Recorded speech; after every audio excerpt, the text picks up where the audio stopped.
Hello, YouTube viewers. Welcome to the Sunday TOA stream. Guess that's what we will dub it. I gotta change some stream name stuff. TOA. Okay.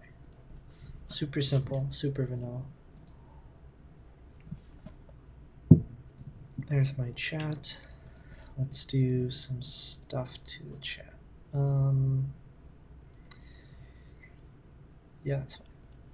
I was gonna mess with stuff, but every time I go to mess with something, it breaks.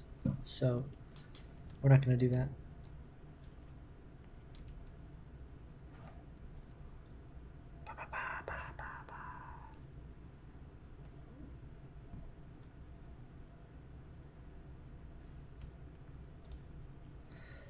Okay, sorry, I'm just making sure everything's working well. Yeah, this is going to be a pretty generic stream. I'm just going to be doing some TOA stuff. Nothing new, really. There's some stuff that's happened on the account, I suppose. Not too much I want to talk about before like another episode of From the Crumbs. Of course, anybody who's like watching for like new stuff, on my account while watching this video will notice anything that has changed before then, but I'm just minimizing the amount of spoilers, I guess. This team, I'm really impressed with this team's like versatility in TOA normal. Yeah, I know it's TOA normal, you can nuke your way through it, but like this team just like shreds through everything, even though it's like all water pretty much. All water except for Vero. Vero's just here for the passive cleanse and the damage. Also, he's got like the AoE, so that helps too, but mostly because that passive cleanse like stops bomb comps, it stops a lot of like shenanigans that happen in TOA. And I guess I could be manualing some of these floors, but I personally don't. I don't like manualing just because like the team does really stupid stuff that doesn't make any sense when I manual. So I forgot you 6-starred the twins already. Oh yeah, that was like 1 week, 1.5, maybe 2 weeks ago. Because I mean, yeah. Because it was before free rune removal that they got 6-starred. So it's been close to 2 weeks. The twins are so amazing. They're like everything. I really want to 6-star the wind ones, but I'm working on those on my brother's account because I want to make sure they're worth it before I 6-star them both. I'm definitely going to end up 6-starring the wind chakram in all likelihood. I don't know whether or not I'm going to 6-star the wind boomerang. Maybe I will. Could we land a defense break? No, I guess not. That's one annoying thing about having a full water team is like we don't always need a crit, but we do 100% need a defense break in order for our units to do what they need to do. Like we have the element neutral damage from Vero, so.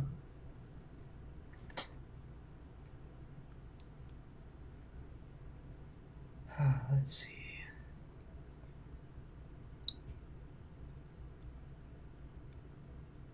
This will probably be a relatively short stream. I don't know. But I guarantee we'll beat TOA normal tonight. I mean, TOA normal is like a cakewalk now. Just because, I mean, like the twin, like you could just see their damage, even at this level of TOA. Just the defense of these monsters is so low that I'm still hitting like upwards of 70k. Not to like downplay it for anyone who struggles with TOA, because I get it. Like your first few TOA clears are pain. But once your runes, once you get your runes in check, it really doesn't matter what team you bring, as long as you either have enough damage or enough crowd control. You'll always clear it. I still remember like really early on, like second or third month into the game, where it was like it's all about beating like TOA hards, TOA normal 70, like the Artemil stage, and it was like, oh man, this is a nightmare. And now it's like I just nuke it. It was so annoying before. Yeah, you're doing TOA on your account is always a pain, but that's mostly TOA hard. TOA normal for the most part is easy. The big thing is your nukers are really slow. If your nukers were like plus 60 speed, I mean, your TOA normal would be like pretty much autoable. I mean, Tishar and Lucian on the same team, like screw elemental advantage. You know, you'll always kill everything.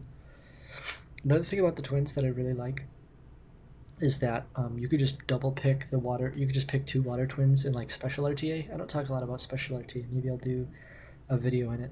I don't talk about special RTA because I don't do special RTA, and that's mostly because my runes aren't grinded or at G1 level.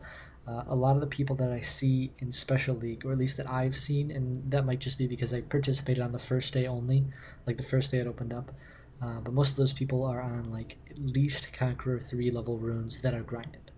So most people are either outspeeding me, or all of their damage dealers are also bruisers, or there's something going on with their team that puts me at a huge disadvantage because my runes aren't grinded.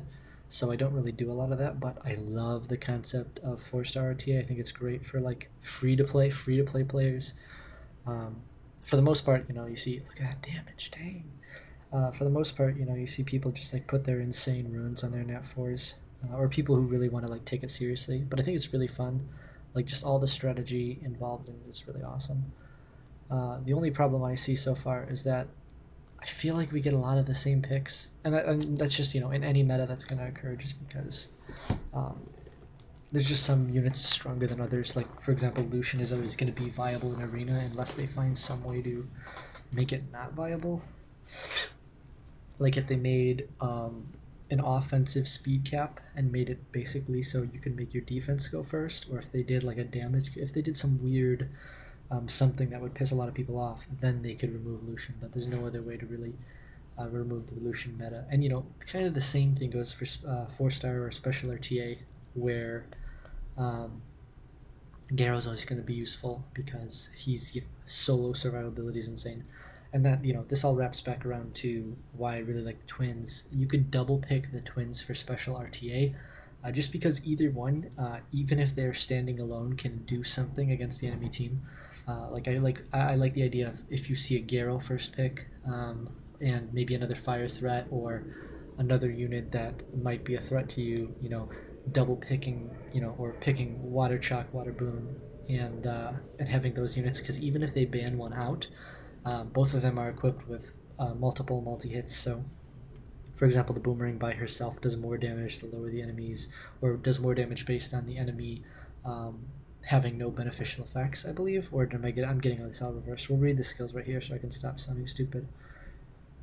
But either one could stand alone and be a counter to Garo, which is really good. So yeah, she does more damage. So 1 multi-hit, a self buff, and then 2 multi-hits here, and both of her skills dealing, you know, increased damage if the enemy has, you know, less HP. So she's really, really good. And then the Boomerang, you know, of course, having the 3 multi-hits on the second skill, and I believe maybe 1 multi-hit on the first skill. No, hits the enemy 1 time. So but a triple hit on the second skill, which can attack, break, and defense break. So either one of them could potentially stand alone and still take out Garo by themselves. So I like them as like a Garo counter, because you can't ban out both, and even if they ban out one of the twins, you still have a way to kill Garo. Especially because if the enemy has Garo in their team, in all likelihood they have another unit that is just as bannable as Garo.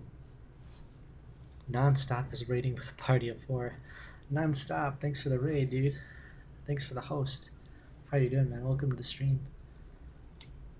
But yeah, I think like in special RTA, the twins have like crazy viability, just because they take out what I would consider one of like the top 10 units for 4-star RTA. Look at this.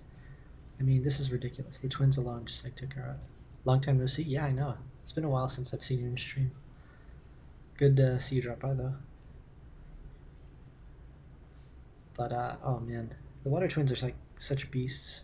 My favorite elemental ones. Like even though the fire one is really, really good, like Shine is so good in RTA just because, you know, speed lead of course, as well as like AoE, stun, and defense break, and all this utility. And if you put her on Despair, she could do some other crazy stuff too, or put her on Violent really, really fast. I don't know. She's really good too, but I personally think that like if you get even one of the water twins through and you have her built, you know, on like a high damage bruiser build, like if you can get the exact same stats that I have on her right now, and give her like 20k or 25k HP and like maybe plus 4 to plus 500 defense, that should be insane. And if you're mid going into late game and you're farming raids, that is very, very possible, or it's relatively obtainable. I might potentially be able to pull a build similar to that off. Maybe around 20k HP instead of 25k.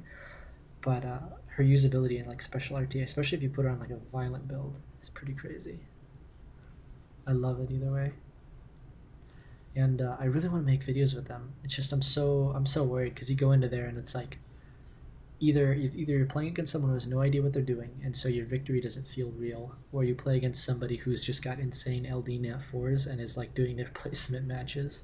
So either you get demoralized or your victory just like feels illegitimate. But I do love special RTA. I like all those little different RTA events because, like, honestly, in this game, my favorite thing about this game is probably the PvP aspect of it, even though I spend most of my time grinding, because I just want to get there as fast as possible. I didn't know it didn't auto sub, so I hope I didn't lose the months. I hope not either. Yeah, I've been seeing your Chow get a few upgrades here and there, non-stopping. Chow carries you through everything, doesn't it? Because Chow's nuts.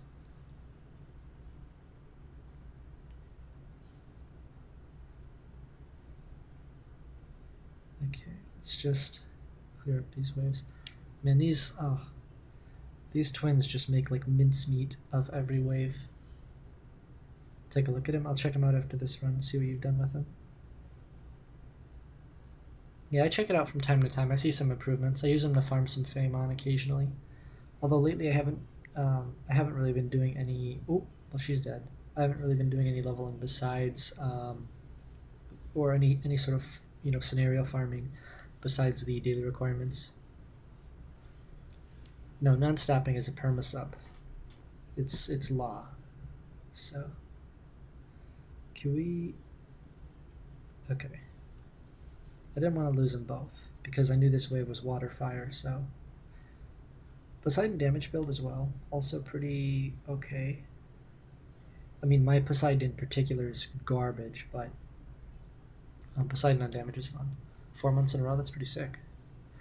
It's crazy to think it's been like that much time, because like that was about the time when I like stopped working at my previous job, when I started like streaming again. But that sounds about right. Because you probably came into the stream not 3 or 4 streams into me like streaming again, so I am gonna need to get an ice pack for my phone. That's a regular thing. Because I've been playing it too much with the this way. This is gonna suck, isn't it? Because I've been playing it too much. Maybe we can nuke it. We need Galleon Poseidon, and then we bring some other units that can take some damage. Let's see. Do we have a good AoE damage dealer built? Because we don't have anybody built. That's the problem. After free rune removal, I like unruined anybody who wasn't essential.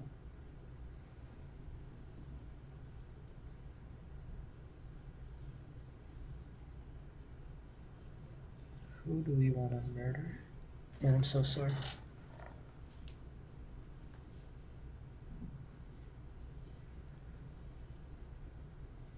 Don't estimate to next summer's anniversary, yeah. Yeah, I got some packs recently thanks to my lovely girlfriend, Starry Night.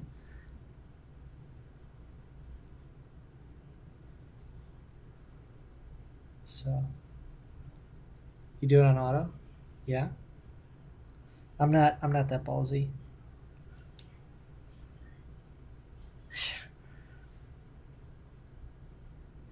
The TOA hard one, actually, I actually did TOA hard. How you doing, SKD? I actually did TOA hard Leo quad ragdoll on auto, and it was just because it was the end of the night and I was pissed because I'd done the floor so many times in the past few days, and it was auto with, hey, there you go, see, he's using the emote. I'm happy about that emote. I want to redo it though because there's like a lot a lighting on the right side or left side of my face, I guess. But yeah, I like that emote. Thought it was really good. I tried to change the name of it, but they wouldn't let me change it after I submitted it. I didn't want there to be another "oh really" though. I didn't know that one already existed until I like scoured through all of the emotes. I would have renamed it like a okay, but that's like my shtick, pretty much. Okay, can you stun Vero? Oh, Vero, you're gorgeous. Since when do you do this? You never do this any other time. Yeah, I could have probably just nuked this with. Hey, you didn't reset Poseidon. Why do I give you accuracy? I don't know what I'm even worried about. I just I'm actually, I'm worried about the ignore defense. Oh, Leo. Good thing Leo didn't have his torrent up. It could have been really bad. Okay, that was easier than I thought it would be. Yeah. Leo really, though. Man. The free-to-play summons, though. The free-to-play stone collection. It's so sick. Being free-to-play, that's like so many summons for me. 21 like summoning stone summons. I've been saving for like a month and a half-ish.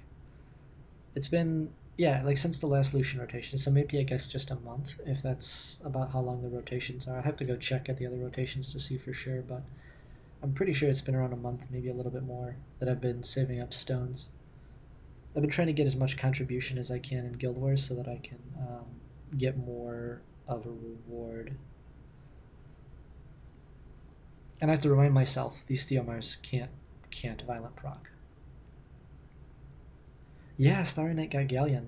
That was pretty cool. Her account really needed it too, with like the Tishar. It synergizes so well with Tishar. Galleon's such a beast. The problem with Galleon is like you put him in your team, the rest of your team needs to be on point, right? The rest of your team needs to be naturally fast, and a bunch of other stuff needs to be going on for Galleon to work properly. How? He healed himself enough to survive that? That's crazy. Oh my god, he out healed. Oh, and then we stunned. That was crazy. Hraesvelg out healed 2 dots. That was like the craziest thing I've ever seen Hraesvelg do. Yeah, Galleon derps a lot. Galleon's actually like the bane of my existence some days. Because honestly, I could have been in Dragons like 3 or 4 months ago. So it would have been like, what, 4 or 5 months in Dragons B10 team if Galleon wasn't so stupid. But it's like Galleon doesn't use his, like, he prioritizes his second skill sometimes, which makes absolutely no sense. I think the way that monsters should work, right? If you don't want to have weird AI problems, and I know some monsters have good AI, like there's a few healers like Bella and Chisoon. What's up, the dude? Um, but like Bella and Chisoon have some pretty good AI in some cases, like on arena defense and in dungeons. But like Galleon's AI, it's like, oh, I'm going to use my second skill, even though there's a whole wave of enemies and I'm moving first. And it's just like if he just didn't do that, then Galleon would be insane. If he just used the third skill um, every single time he had it up, it'd be way easier to build a team around him and speed tune him correctly. But that's not how the game works. He saves it for when there's one enemy left, and he's like, okay, it's time to loot. It's great. It's great. The trick is just make him so stupid fast he outlaps everything, or put him on violent and pray to RNGesus that you proc. But otherwise, your team. That's why I'm trying to phase out Galleon. I need to get Shina though, the Fire Chakram Dancer. That'll be the only way I can, 100% phase out Galleon in my teams. For the time being, though, Water Boom Shack in DB10 provides a reliable-ish defense break in case Galleon derps, because the defense break that they have, even though it's not 100%, lands about as often as Galleon derps. So it has definitely like increased my. Oh, can we silence everybody? No, we can't. Oh, we're dead. No, we're not literally, but we're just screwed for like a turn. But I mean, they've definitely like greatly increased my success rate in dragons. I mean, the water twins are beasts too. Like their multipliers are amazing. Oh, I did forget. You're right. After this, Let me just finish this up real quick. That's the problem. I get into TOA and it's like I'm just like 100% focused on it. TOA is one of those things, though. I just like to get it done and out of the way. Even though it's not efficient, I should be waiting till the end of the month. Okay, non-stopping. Where are you at?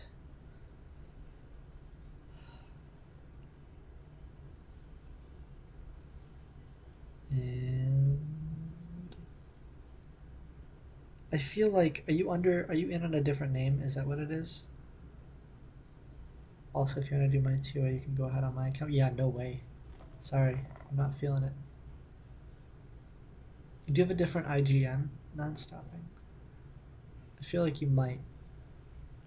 Either that or I'm really blind right now.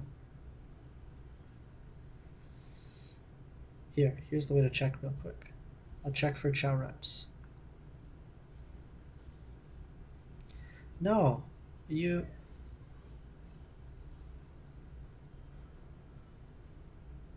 Twitch name same as in game. I don't have you in game unless you changed your rep. Huh. Are you sure, dude? Did you delete me? I'm kind of hurt, man. I'm kind of hurt, man. I'm the one who removes you. You don't get to remove me. It's all good. I'll find you. Whoa, no, you don't get access to my Facebook.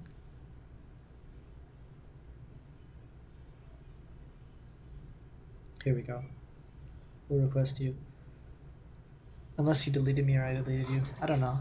I don't delete people that often. I went on a purge like a month ago, but I saw you on my rep list, I think a week and a half, 2 weeks ago. I don't check my rep list often just because I don't like farm scenario. By the way, crystals, courtesy of Starry Night, I got a violent rune, like the highest tier violent package lately, and I got some good stuff. I got a lot of 6-star legendary violent runes out of it. I mean, you guaranteed 3, and I got like 4 or 5 out of them, and they're like all usable pretty much. Like this one, I got this one, I got this one, and then maybe this one too. So a bunch of stuff that could be re-upped. It's insane. I get a slot 6 as well. I think I might have got this slot 6. Yeah, this is legendary, right? Yeah. So this rune's too weird. I think I'm gonna reappraise this. No, there's a better rune to reappraise. I thought about re-upping this, but it's just too good. This was purple, and that turned out okay. This was a purple rune as well. Huh.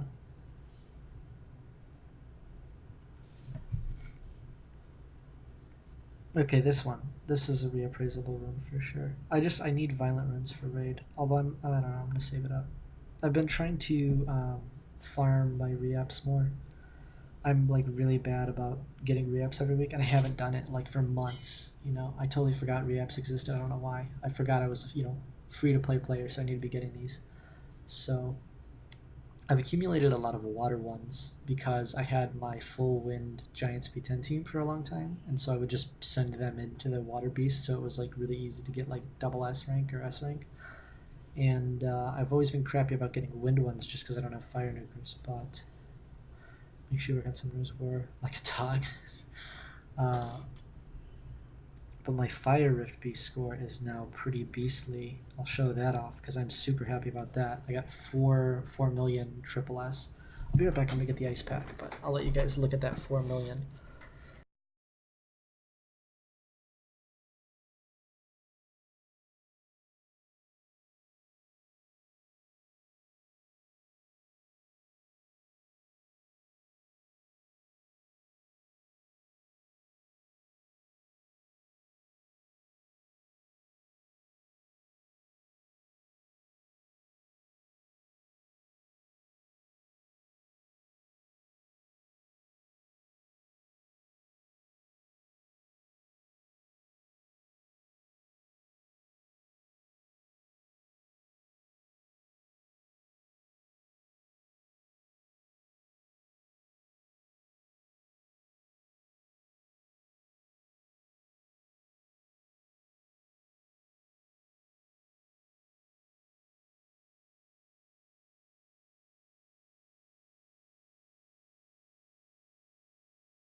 Okay. Just build your Lapis, that was the key. Yeah, Lapis is really, really good for the Fire Beast, just because the guaranteed AoEs helps the AI too. But yeah, if you've got like consistent AoE and good single target water damage, it's really easy to get high ranking on the Fire Beast. The one I have the most trouble is the Wind, because I just don't have a lot of healers built. I just recently built off Colleen, but let's go check out Non-Stopping's Chow, because we said we were going to do that, so I got to do that before I forget. Okay. Hey, that Molong's getting built up, isn't it? Let's see it. Let's check it out. It's coming along. It's definitely coming along. It has more crit rate than the last time I saw it, and it's got more speed, which is really good. Before, I think it had like 60% or like a lower crit rate. But he's got some good res too. Speed, crit damage attack. Yeah, and you get some HP subs, which is really nice. And the resistance helps a lot too. You got some big resistance subs, actually. That's really good, because he doesn't awaken it. No, he awakens into crit rate. So you got like, what, 40, 50% resistance and subs. That's pretty nuts. That, like, that's going to help you in a lot of places, just by itself. Like, when you slot him into a Dragon's team, or even when he's in your Giants team, he's got so much survivability. I can't believe you're still sitting here with the Zeros, like, unawakened, man. I'm so jealous about the Zeros. I'm actually more jealous about the Zeros than the Chow. Just because Zeros is just so OP, you know? And you got double Wind Twins, too. That's really sick. I'm building them up on my brother's account right now. Trying to, like, see how they work with early game progression, but the thing is they just need to be 6-starred so bad. Like, their base stats are okay. You don't know what to do with it. Help? You don't know what to do with what? What do you need help with? Oh, with your Zeros?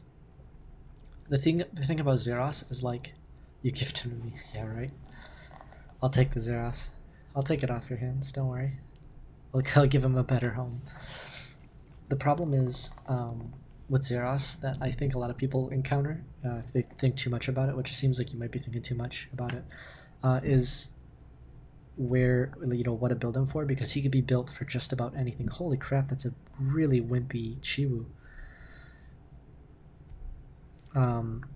He could be built for like anything, so you just have to like pick something you want him for, right? Do you want him for arena offense? Do you want him for guild war offense? Do you want him for TOA? And he could be used like for TOA just about any build you put him on, as long as he's fast. You can use him as a damage dealer, a utility monster. Ooh, this is kind of a scary team. There's no... Oh, okay. Now watch this. This is why the Wind Chakram is getting 6-starred on my account.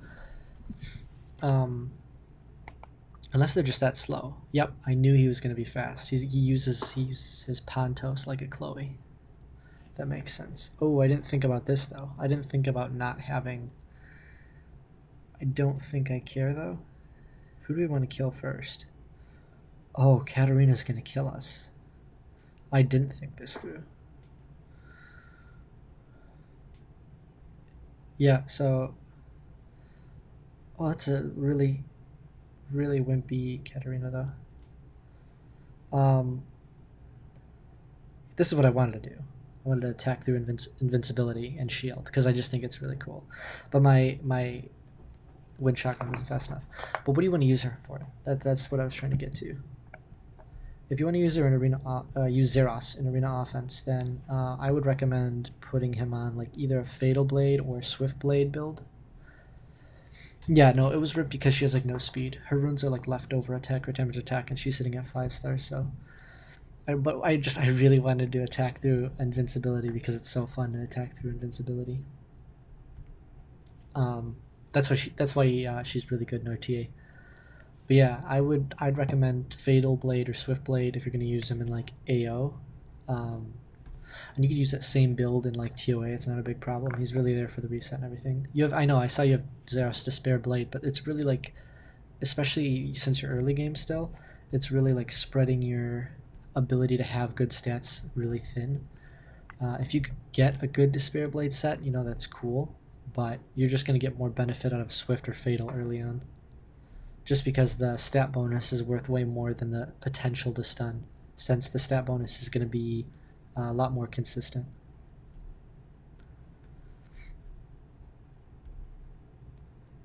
I mean, same thing goes for any monster too.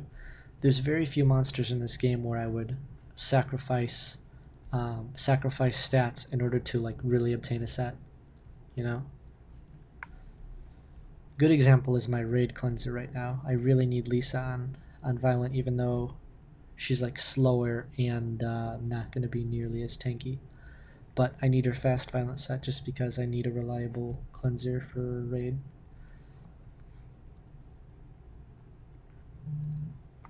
Also, she has no skill ups. She needs skill ups still too. But I mean, none of this matters until I have Zhang Fei all fused. Just because I don't have any viable frontline tanker. I could do Eladriel hypothetically, but a single target healer and reviver isn't going to do too much for my team. I mean, maybe it'll help because... No, it won't help because I build all my monsters tanky anyways. Like my backline damage healer, my Fae, is built pretty tanky anyways. You off for the night? Take it easy. Oh, good to see you, dude. Have a good one. Stop by again another time. I want to be streaming a lot more, probably. Or I have hopes to stream more. So, we'll see. I want to see the Zeros built, though.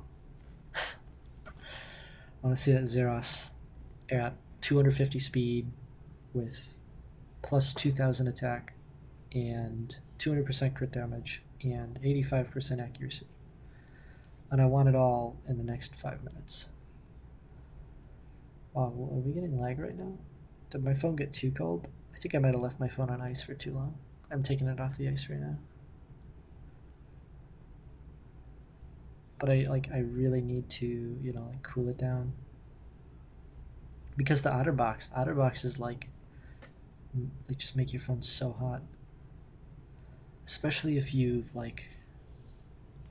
been on the phone for a while.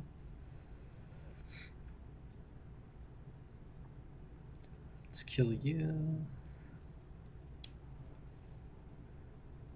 Easy stuff. Olivine is like, this guy is my least favorite monster, or one of the most annoying monsters in all of TOA for me. Because it's like if you don't get them CC'd or killed like immediately, they undo everything that your team does.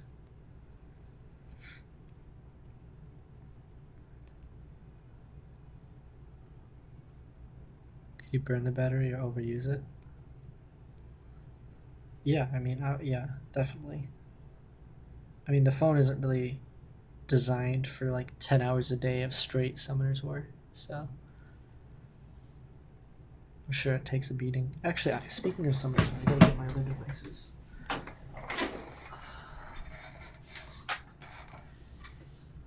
Any minute that I'm not like... Anytime I'm not farming on another device, I'm like wasting resources pretty much. Of course, I am using a fire. It's loading up right now.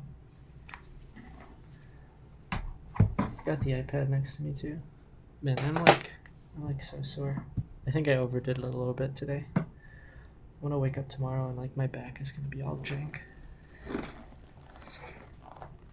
Well, that's not a huge issue for me. It means I did it right, as long as it's like it's not so debilitating that I can't go through my daily stuff. Oh, I forgot I was using this team. I wanted to put the twins back in, just because they're faster.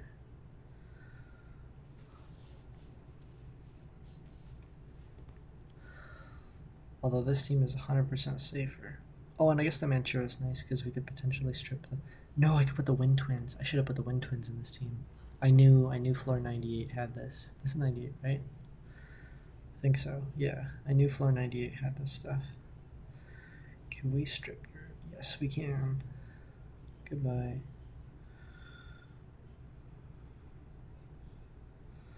Wow.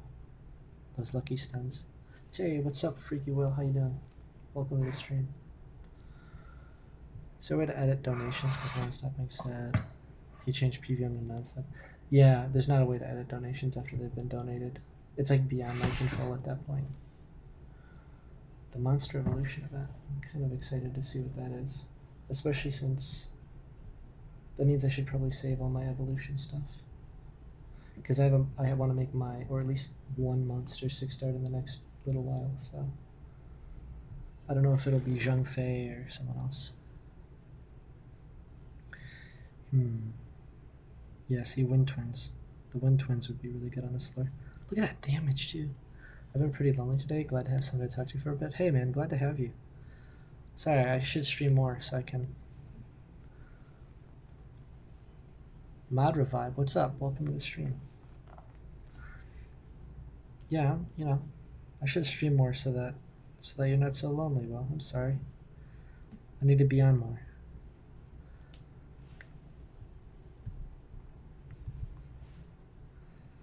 Let's see.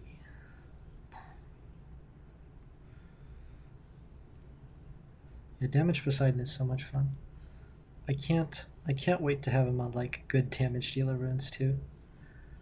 Cause he's like, he doesn't even have plus 100% attack. He's like plus 600 attack right now or something. It's like his build is just disgustingly bad, but he's got speed and accuracy, so that wouldn't be good. How's your Barb ruined? Right, currently attack, crit damage, attack. The way I normally would run him for like giants and everywhere else in the game is speed, crit damage, attack. Trying to hit 45% accuracy just for giant stuff, and a lot of speed, a lot of crit rate, a lot of crit damage. He's on Swift Blade right now. So I'll show you his runes. So here are his stats. He's like really bad. He's on some mediocre stats now. He's decently fast because he has the Swift set, even though he has an attack percent on slot 2. So his accuracy is not where I want it to be because I don't use him anywhere anymore. Like this is just like filler runes for Guild Siege and Guild Wars. He used to be 215. The amount of summoning stones, yeah, I've been saving for about a year, no, not a year and a half, a month and a half now. Hey, Mod Revive, thank you so much for the follow. Do my alerts show up? They should show up. Hey, there we go. You like Despair on him? Yeah, for RTA, in general arena purposes, I'd put Despair on him, but you waiting for the Hua rotation? Nice. Hua's a really sick one. Although now we have Light KFG. Light Kung Fu is really, really good. So she can potentially replace Hua in some areas of the game. That said, she doesn't have a crit rate lead and some other things, but let's do this. Sorry, I'm trying to manage too many accounts at once. Just like to get the farming in. Hey, the dude 703, thank you so much for the follow. Kumano Ryan, Phraseveld is my best siege defense. Yeah, it's a pretty sick siege defense. Fire, Water, Wind, and a Nat 4 only tower is pretty sick. You got Dark Apikion plus Fireheart Magician. Nice. You got Trash. Let's see. Fireheart is okay. Prefer the Wind. Yeah, Triana's pretty good. Although the thing is, Harmonia is like super. I don't know. Harmonia is just like, she's really good if you have a Molong. She pairs well with Molong. Just because you can, Harmonia's third skill into Reckless Assault. I also like Harmonia, Molong, Eladriel defenses. Or so many good things. So many good like teams you can build with Harmonia and Molong. I'd love to see somebody's reaction when they get Death Broken by Orion and stunned by Phraseveld. Yeah. The only problem with that is like both of those things rely on RNG. You just have to hope that the armor break lands and that Phraseveld extends, which can happen sometimes, but there are spiders galore lately. Yeah, I mean RTA and Guild Wars purposes, I think Phraseveld Gun Despair is freaking sick. The only thing is I don't like to lose stats by putting him on those kind of sets, Like most of my Despair sets are taken up by units that I use like strictly for PvP almost, or use in both PvP and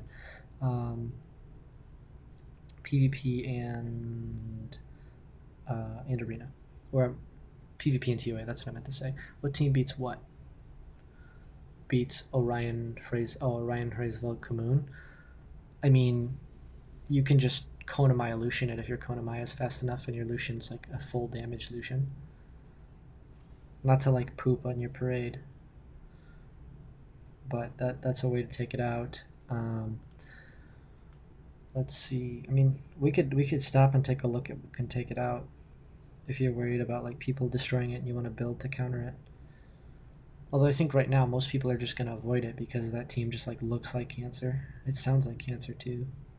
I'm sure it's got a pretty good win rate, right?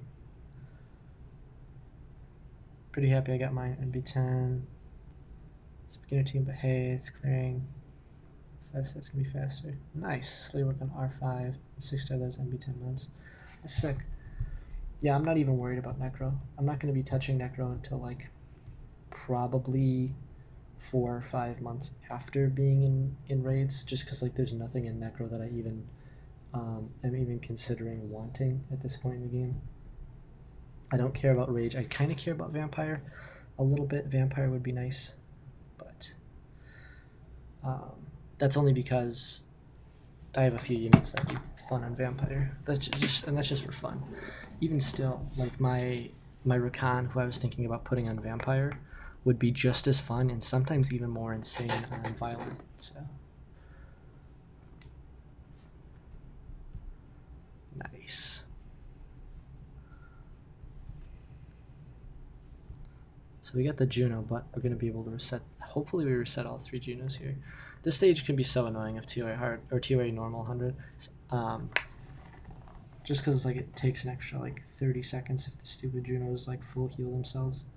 TOA hard is where this gets really annoying. Count play time if you're asking overall time. That's what she was asking, was your overall time that your account has existed.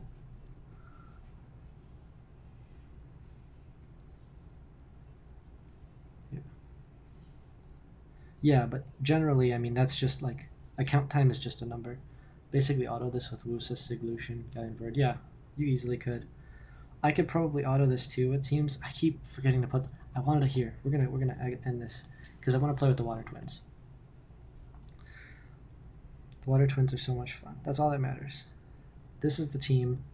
I cleared everything except for like the ragdoll floor pretty much with this, and then I've just been using it ever since. But this is the team that I farm most of TOA with, just because it's like it's got so much stuff.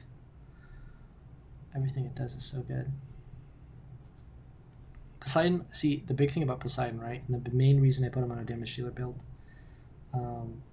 is his like presence in the Fire Rift piece is so good. Like the attack lead and double AoE and his damage multipliers are pretty good. My TOA normal 100 team using take longer at stage 1 than the boss. Yeah, seriously. Stage 1 can take forever if you don't kill those Junos or reset them before they cleanse. Let's kill these Veros. See, no defense break. We're hitting like 45k. Freaking Juno. Yeah, Juno's a beast. I've seen some sick Junos lately. I don't know if you guys watch the Summoners War Championships, but it's like, I know some, I mean, I don't feel like a lot of people were there. It was like 2,000-3,000 people total watching the tournament, which is crazy, especially since Summoners War is like the guys that come to us in Korea are so obsessed with making Summoners War like an esport game, and I'm like, at the rate things are going, I highly doubt that's gonna happen anytime soon. Boom. Okay, it's the green one. So the blue one's the one I'm gonna attack. Green one absorbs attack bar. Okay, let's just, who are we gonna kill first? Let's kill her. Actually, no, let's kill the fire one since we just stunned it. Oh my god, why is this so sad? Did I just forget how easy this was? Hey, don't kill my Vero. You're dead. Oh, Vero's dead.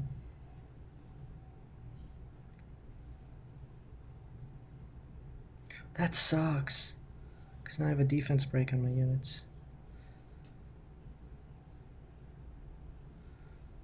Defense break. Come on, we need a defense break, you idiot.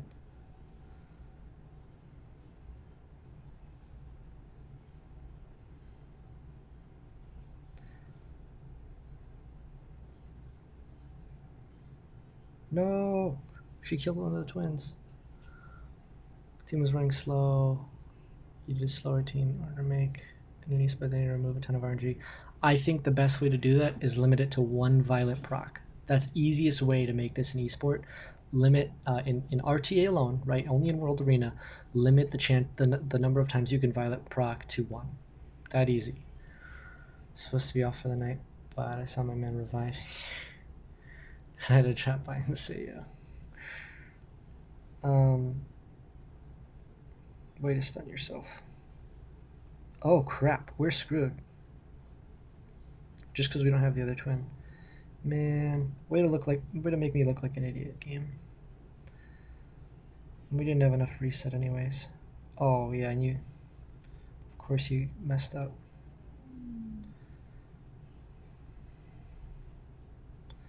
Can this be the blue one, please? Can you just make it easy on me, game? Of course not. I say we just kill her. I think I could just kill her with this team, maybe. Reset everybody. Defense break.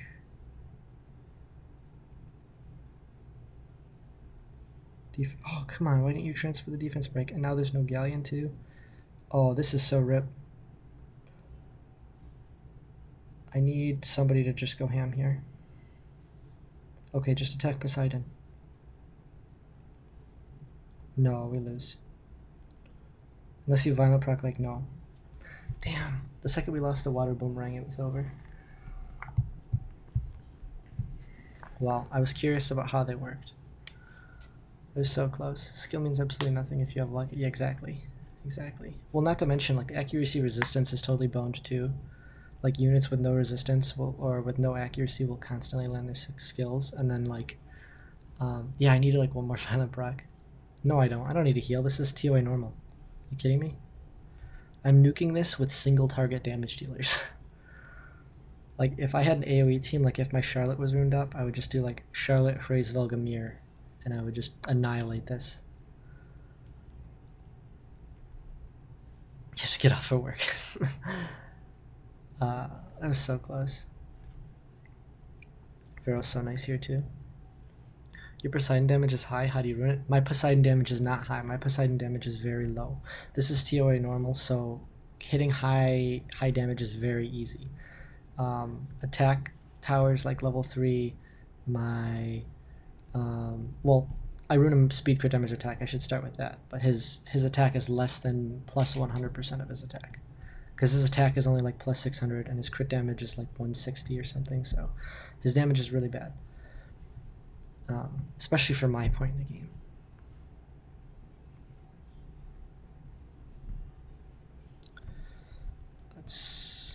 Hey, I need you to stop real quick. Okay, let's just, oh yes. Is it the blue one? I don't know which one it is. Oh, it doesn't matter. She has all, what am I talking about? Why am I an idiot right now? I don't know, I can't think. You need a stun. Beautiful. Oh, it's the fire one, of course. Let's just kill you right away. Look at that damage. That's gorgeous. Can you defense break? Of course you can. Why would Galleon ever land a defense break? That would make too much sense, wouldn't it? Silence. Okay, at least you can silence. Okay, we need to kill this water one real quick. Hey, defense break. Anybody? Okay. Oh, Poseidon's dead. Goodbye, Poseidon. It's okay, though. Poseidon can die. Defense break? Yes, we landed a defense break. That was super important. Oh my god, she's gonna kill herself with violent procs? Really? Oh, we're gonna lose again. This is ridiculous. Second time in a row we lost the twin. Alright. I'm about to just go full YOLO and bring the wind one. Because I'm getting... I want to have fun with this. I could easily beat this with a safe composition or if I just bring a Beladion, but that's not fun. It's about fun. To be honest, drop Vero. My Vero's such a good damage dealer, though. My Vero has better damage dealer runes than my Poseidon, for sure. That's what he's there for. He's there for good single target damage. Okay, let's kill you.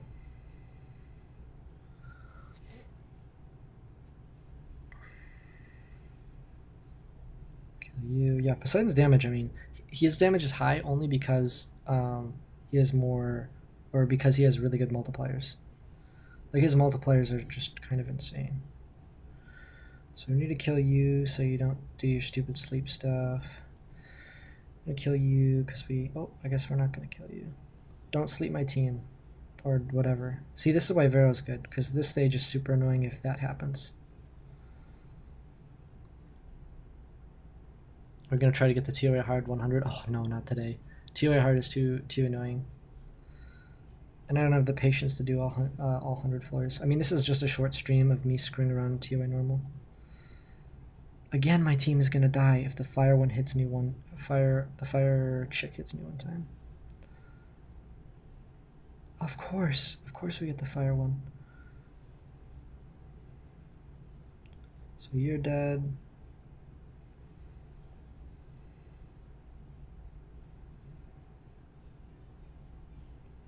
Decrease defense. Okay.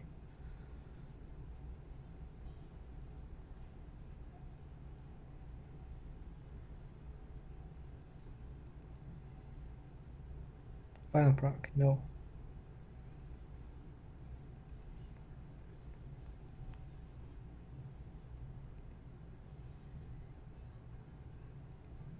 Silence. Yes. Decrease attack bar. We just need her to... Oh, she's not going to AoE anyways. Okay, she's dead here. Yep. Especially dead. There we go. Yeah, Hraesvelg's brand would have helped. Also, Hraesvelg with the twins are really good, especially if you could get your twins to like max skill, just so they have a 75% chance to land the defense break. Okay, we're gonna do all our TOA summons. We're in 3750, and yeah, do we have space? What, 3, 4, 5 summons? Yeah, we got space. Okay, guys, hopefully we get Lucian. Hey, Lucian or Shina is what I'm looking for. That's it in the Nat 4 department. Wind Undyne. Okay. Can't complain. A lightning out of... Oh, 2 lightnings out of 3 scrolls. I can't complain. Oh, there we go, guys. She wasn't on my wish list, but I don't have her, so we're going to go ahead and lock Jasoon real quick. That's actually pretty exciting, because Jasoon, I've been waiting for her forever. Not only because I really, really like her in raids. I also like her in the Water Rift Beast. She's good in a lot of places. I'm not as big of a fan in PvP. That luck is insane, right? It's the streamer luck. Every time I stream, I get either insane rune luck or insane summoning luck. Also, before I forget, something I did on 666 on the lows. That's kind of creepy. Something that I got on my very first account was the Beach Scroll transmogs for the Skydancers. And so, for nostalgia's sake, when the pack came out 5 or 6 months ago, time for light Jasoon, I know, right? If I got Yan Hong, I'd shit my pants. Yes. When the pack came around, I bought the pack just out of nostalgia's sake. So now I could have all three of the girls, and they're all transmogged. So that's pretty exciting. I'm not gonna waste my awakening stuff on her. I think I could awaken her right off the bat. Yeah, almost. But I'm not going to use them on her yet because there's some other stuff I have to awaken still. Okay, let's do the LD. We don't expect lightning. Oh my god, LD lightning. What the hell? Okay. That's Comtois letting us know, though. That's Comtois letting us know. To be fair, this account was not around during the time of the Dark Bomber, so I don't own a Dark Bomber. So, yes, it's a Hall of Heroes, but no, that... yeah, if that was anything, like, what if that was a light bomber? That'd be nuts. Okay, let's do our legendary. Can we get something though? Something good? No. Okay, we got a Jasoon though. We got a Jasoon and we got really insane lightning, right? Oh, this guy's good. I have one in storage, I believe. Wind Anubis. Yeah. No, wait. Wind Horus. A Messity, right? This one's a Messity. Yeah, this is a Messity. Oh, I thought I had an Messity. Oh, okay. Hey, Jer. Yeah, what's up? Look at this. It's on your door. Oh, of course. Literally. There's spiders everywhere. Spider. Hey, could you get the door, please? What? Could you get the door, please? Get it out. Close it, please. Thanks. Yeah, the lightning rate was insane. If I got an F5, it would have been like, it's too much luck. But yeah, that was, I mean, that was a pretty insane TOA normal. That's better than any other TOA normal summoning session that I've ever had. The last one I had where I got something good was the one where I had like enough for one more summon stone, and I summoned like Poseidon out of like 1 out of 3 stones or something like that. So that was pretty crazy. But that's awesome. I'm really happy to have Jasoon. Like, you guys don't know. Like, I don't really freak out about stuff. The last time I freaked out was when I pulled Samath on my like alternate account, but if Nat 5 from just 1 mystical scroll, then that would be crazy. I got 3 Nat 5s out of like 20 mystical scrolls on my first account. That was pretty nuts. But that's probably the craziest luck I've ever had. What else? What do I have to work on? I have to work on Jasoon now, damn. That, like, it's awesome, but it kind of sucks too, because now my violent runes are going to be spread even more thin. Because Jasoon's one of those monsters I wouldn't put on anything but violent. I think we're not even going to look at TOA hard right now. I just don't want to do it. We're going to hop in dragons. 3 lightning and 5 skills is, yeah, it's insane. Yeah, those rates are insane. The LD lightning. Like I said, the dark Cobalt Bomber is not a dupe. So for me, it's still like, okay, that's cool. Sierra plus Samath, what about it? Oh, you have 2 monsters and most people want Sierra and Samath. That's pretty sick. Yeah, double speed lead, a detonator, and pretty good AO and AD monster. You want Sierra, really? I've never been a fan of the bomb comps. Yeah, I think it's cool and I think it's interesting and it's something different, I guess, if you play the game for a long time. But I've never been obsessed with the bomb comps. Samath, though, when I pulled Samath on my Lyca account, I was super excited and I was like, but it's not on my main. Just because it's like that speed lead is just so important. Especially since he's a nuker too. No Tiana yet. Currently using Soha as a replacement. Soha's insane. Soha's really, really good. Especially since she got her her buff, whatever, a month and a half, 2 months ago. I feel like most people don't even realize her 3rd skill removes a negative effect, 1 negative effect from your entire team. So essentially, the same second part of the skill as Mav, where he removes 1 beneficial effect from each monster randomly. She's a really good stripper. She's also really good in Fire Beast. So she's good for a lot of stuff. I really like her. She also has a lot of Dragon's potential, so I'm surprised I don't see more of her in Dragon's B10. You know, water attack lead and all that kind of stuff. You know, water attack lead. So you could potentially, you know, water attack lead for Fire Beast, and if you do like one of those water ninja teams where you use the water ninja speed lead, you could do some crazy stuff.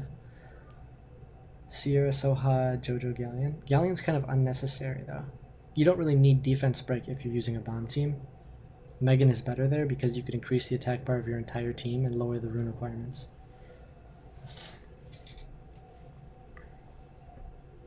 Also, in case stuff goes wrong, you have the defense buff too. Bastet would be even better, of course, but yeah, you don't necessarily need Galleon for that.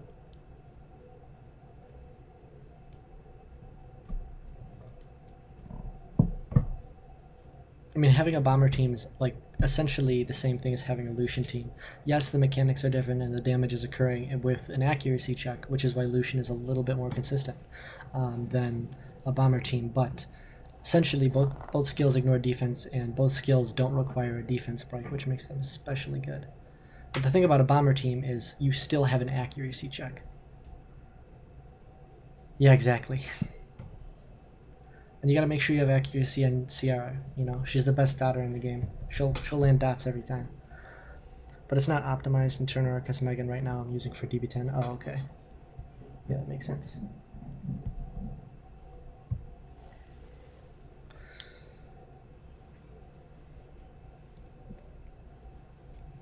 I used Megan in DB10 when I was doing the Vero, Bella, Megan, Sigmaris Verd team. It was good. I had it runed up, and then I like farmed probably 10 runs with it, and then I unruined the team because I didn't use it anymore. Because I would much rather farm Giant in 1 minute than Dragons in 2.5. If I get Ciara, I have a very solid rune set for her. Really?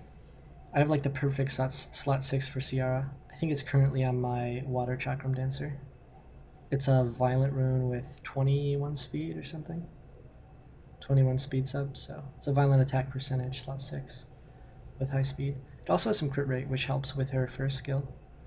I know a lot of people don't do like the crit rate Ciara build anymore, but if you get like some crit subs, it helps a lot with her first skill, just so you can get that that free turn advantage.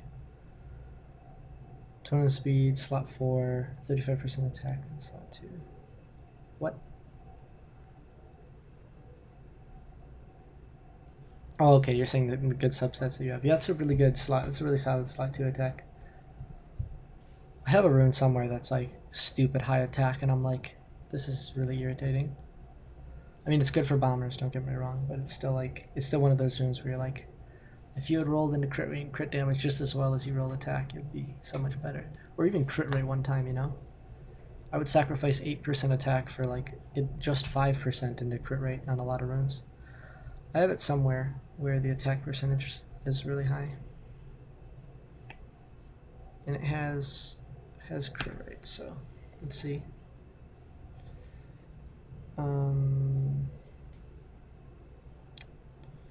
Somewhere. I saw the rune and I like don't even know where I'll use it. I have a lot of solid attacker runes, I just realized. A lot of speed, crit rate, crit damage attack runes. Like this is a Lucian rune for sure if I ever got a Lucian. Sort by subs. I am sorting by subs. What are you talking about?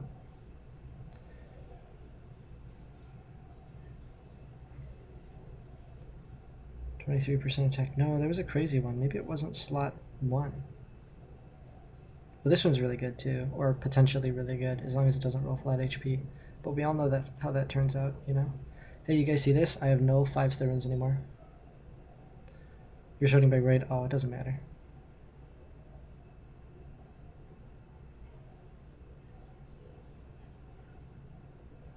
Whoa. Okay, it wasn't. Maybe it wasn't slot 1. Maybe it was slot 2. This one. And it didn't roll that much. Because this wasn't. Was this even legendary? No, this was just hero run.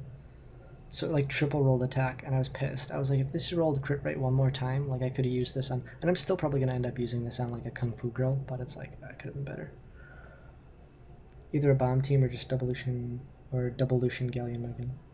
Like most of the AD team. Yeah, exactly. It's an okay rune. Yeah, it's a really good rune. It's a good rune for like a raid damage dealer, but that's about it. Why do I have a new guard rune? That rune. Oh, that rune was weird. I got... This rune wasn't a happy rune. I got a rune lately. This rune wasn't too bad. I got this rune and I'm like, for a blue rune, it's really good. Double rolled attack. But guard? No, guard's amazing. Guard's amazing for raid damage dealers. Just because really crit rate doesn't become an issue when it comes to substats. You know, once you get in a mid game, or at least for me, I don't have any issue finding crit rate. Most of my issue is actually finding enough attack for units. So putting them on a guard offset is nice, because then I don't have to worry about the other thing. You have an 88 flat attack to spare rune? Oh man, that's depressing. Was it legend, or... I guess it's not legend, or you would have probably tried to re-roll it.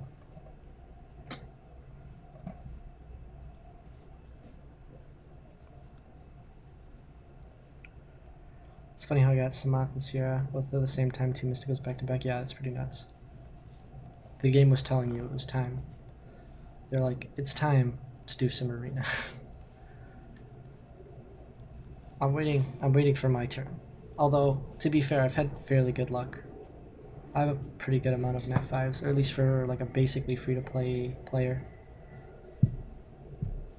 And I call myself free-to-play based on what FWA considers free-to-play, which is anything less than like $1,000 is like free-to-play still. Anything less than $10,000, I guess, in FWA's mind is free-to-play. Because you can't expect anywhere in Guardian, you know, without having played the game for 4 years, having cheated, or having spent a ridiculous amount on the game, or gotten insanely lucky. And yes, I know people like hit Guardian. I know there's people who are like, who can hit some serious Guardian on that. Yeah, but you have the monsters, you know? Having the monsters is one thing, you know? Anybody can get lucky with the monsters. Having good enough runes to make those monsters Guardian level monsters is a whole nother thing, though. You know, you could have all the nat 5s in the game. Like I have a buddy who used to play, who doesn't play anymore really, just because I guess maybe he was busy with work, maybe he got burnt out from the game because he played it as hard as he played it almost as hard as I did for a long time, but he just lost interest. He has a crap ton of monsters. His runes are terrible. People in the farming guild I'm currently in, because I'm in a really garbage like fighter 2 level or fighter 1 level farming guild. People in this guild have been playing for like, I think it says 1,200 days, so like 3 years pretty much, close to 3 years, 3.5, yeah, 3.25 years. And they've got a crap ton of monsters, but their runes are like barely fighter level runes, which is crazy. Was on an account with like 5 LD net 5s, but his runes were awful. Yeah, exactly. That's what I'm saying. It's not all about the units, you know? Like, and I think the special RTA or the, you know, the net 4 only world arena, it does a really good job of like displaying how important runes are. This game is more about runes than I think. Exactly. Well, that's why like I have like 3 or 4 nat 5s that are just unruned. They're unruned because I don't have runes for them and I have no use for them, you know? And the thing about nat 5s that most people don't understand, right? What I think is the general consensus, and I could be wrong, and I know not everyone thinks about it this way, but I feel like generally newer players who are people who don't understand as much about the game think higher base stat or higher base stats, higher base star rating, better monster. And that's true in some very few cases, you know. In the most part, it's like it's the skills and the synergy with those skills. And it's like the higher the natural star rating, the more focused into one area of the game that monster is. There's not a lot of nat 5s that are good for every single place in the game, right? Galleon is a good example of a nat 4 that can be used anywhere. Guild Wars, Guild Siege, every single dungeon, you know, besides you know raid, you can pretty much use Galleon every single area of the game. He's a nat 4. There's not a lot of nat 5s. I mean, that's a good example of one that is, but there's not a lot of nat 5s who can do all of that. Morning Renab, what's up? Welcome to the stream, dude.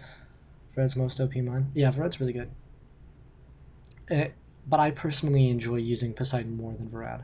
And Starry Night's account has Varad, so I get to play with Varad a lot. And I'm just a bigger fan of Poseidon at my point in the game. And this is like from the point of view of like a mid-game player, so I don't have a Varad that's like, or her Varad is not like crazy runes, like crazy fast violent runes grinded, or on a hybrid damage build with crit damage subs. So I know there's a lot of usability Varad has elsewhere, but I personally enjoy using Poseidon a little bit more. Also, like, I mean, mostly because I think Poseidon's overall skills just have a little bit more utility, especially on Despair. No, that's not on you. I mean, that's just like, even if I had Varad on this account, I wouldn't have violent runes to put on it even, or at least not violent runes that I would deem good enough. Oh, Vero didn't use second skill. This is going to be a wipe. Yep. So if Vero doesn't use second skill, if Galleon doesn't use third skill, and the twins don't defense break, that is the only way that my team wipes at the mid-boss. And all those things happened. Which is why I like this team so much, because it's so rare. Fred and Poseidon both offer crazy amounts of CC, which is good for TY hard. Yeah. I'm speaking in terms of PvP, though. And I think the fairest place to review most monsters are PvP, because I feel like that's where you're gonna see the most impact. Uh-oh, what's going on with this? And in terms of PvP, it's like Varad's first skill, absolutely useless, right? It doesn't really do a lot of damage because the multiplier is not great, and you're not building him for attack. So the first skill is useless. So if your second and third skill are down, you're screwed. Poseidon, however, if you have him on a hybrid build or a damage build in like RTA, he can send bombs back. He can send back a whole bunch of stuff. So putting him on like a revenge build is really good. Putting him on violent revenge, despair revenge, swift revenge in some cases, depending on what your team build is. Like, I feel like Poseidon has a little bit more versatility. Also, he has a silence. If you have him on despair, he can stun and silence with his second skill. Whereas Varad has 2 skills that can freeze. That's great. He also has the attack bar reduction on the third skill, but you can silence and stun potentially with Poseidon's second skill. And with the way that the accuracy resistance formula works in this game, the chances of freezing an enemy with Varad is not that much higher than the chances of, you know, stunning off a Despair set with Poseidon. Especially since Despair doesn't have to deal with the accuracy resistance, it just has to deal with the 30% chance of activating. I do have a TOA hard team. It's not like I do all of TOA with the team. I pretty much nuke TOA hard till like 50 or 60. Fred is damage even? Yes, he definitely does. As long as you have some defense on him, I mean, he's going to deal damage. But, I don't know. That's just my personal opinion. Also the leadership skill. I like attack leadership skills. And I like Poseidon for a lot of other areas of the game as well. Like, I mean, you could put him in Dragon Speed 10 too, you know, or Poseidon. You could put him in Dragon Speed 10. AoEs, attack bar reduction, silence for the mid boss, and transfer negative effects. People can clear TOA hard 60 with your TOA normal team. Exactly. In RTA, if you run damage, you're going to get popped and have no, because if you build, when I say damage dealer for RTA, I'm talking about if you're a Conqueror level player, right? If you're a Conqueror level player who's been in raids at least R4 for a few months and you've started to get some grinds for your Poseidon, if you build a damage dealer unit for RTA and it's not going to instantly nuke the other team, which would be Poseidon in this case, you're going to have at least 20 to 25,000 HP and 10k defense, 1,000 defense total. So you're not going to get instantly destroyed if you have Poseidon there.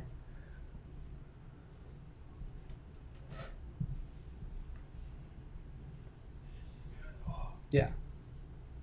I'm mostly referring to like a speed HP attack build.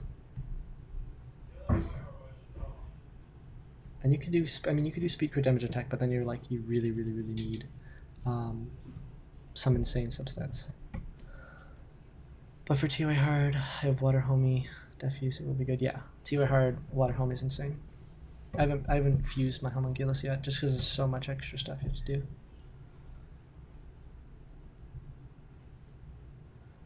Because it's like, you have to fuse the Homunculus, then you have to pay all the stuff for the skills you want.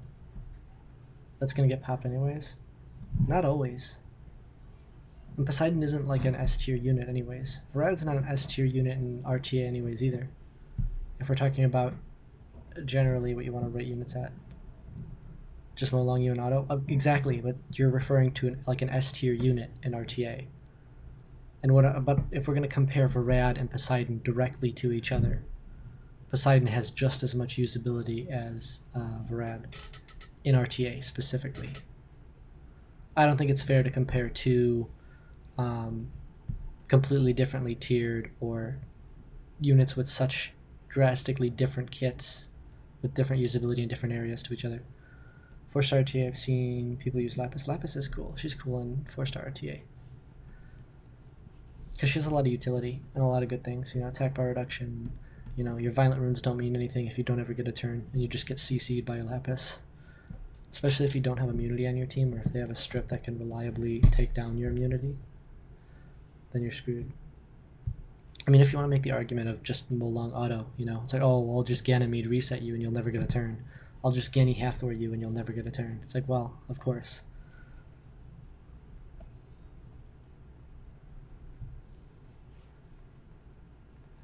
There's a lot of good stuff for 4-star RTA though. I feel like most of the picks have been meta picks that I've seen, but I've seen a lot of Draco, which has been cool. Because Draco's really cool. He's a cool unit in general, you know, 4-star immunity buffer.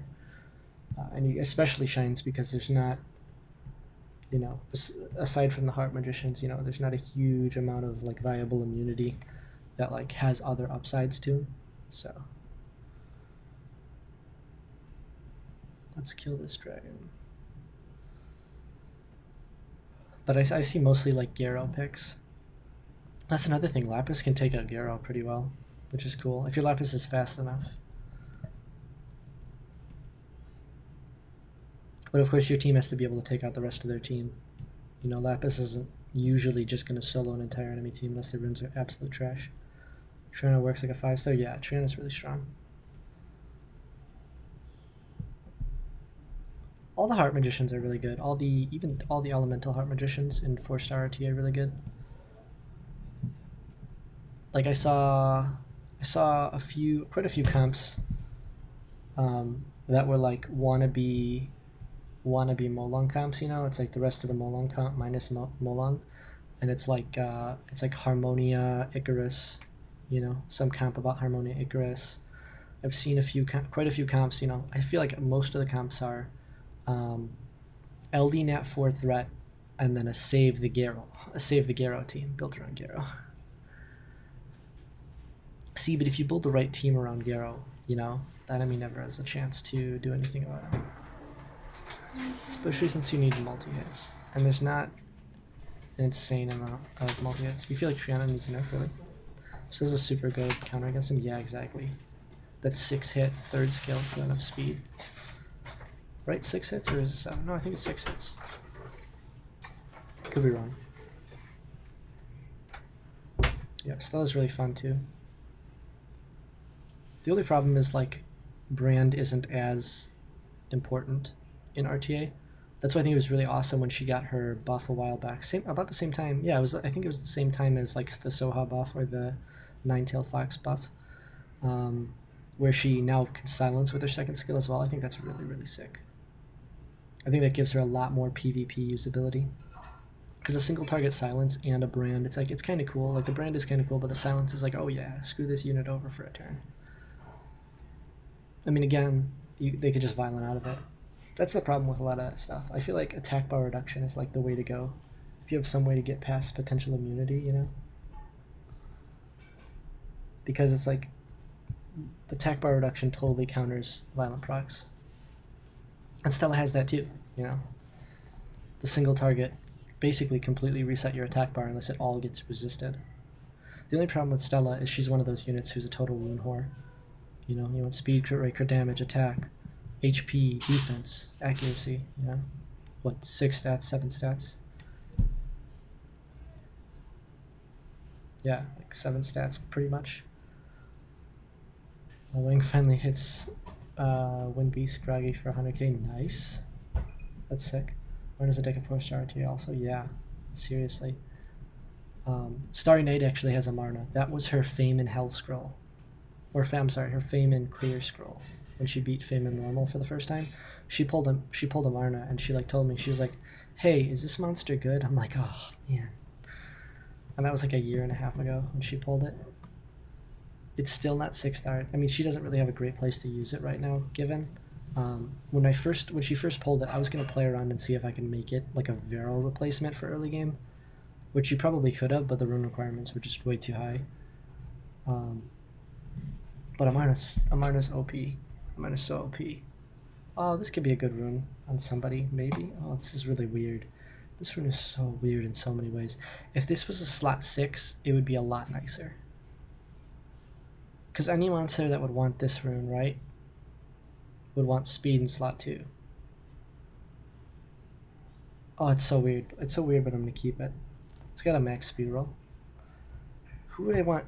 HP. I guess it could be good for a nuker if it avoids the flat stat and then rolls crit rate or crit damage on the last roll, maybe. No, I know, but I already have a lot of HP slot 2 front lines for R5. That's why I was reconsidering. And the other HP slot 2 front lines that I have are better. Colleen can use it. Yeah, that's a good one. But exactly. See, frontline speed's a bit useless. No, I like the idea about Colleen though. You could do HP, like an HP defense or HP defense frontline Colleen. You know, and you need Colleen really fast. That's what that, you know, potentially on like triple revenge or double revenge energy or something. I like that idea, 3D roll. Or I could do violent revenge, whatever, it doesn't matter. But I have a lot of good guard HP slot 2s, and I have a lot of really good energy HP slot 2s.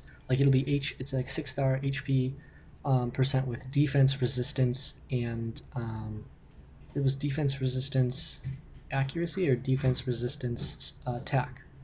And I'm like, that's pretty good.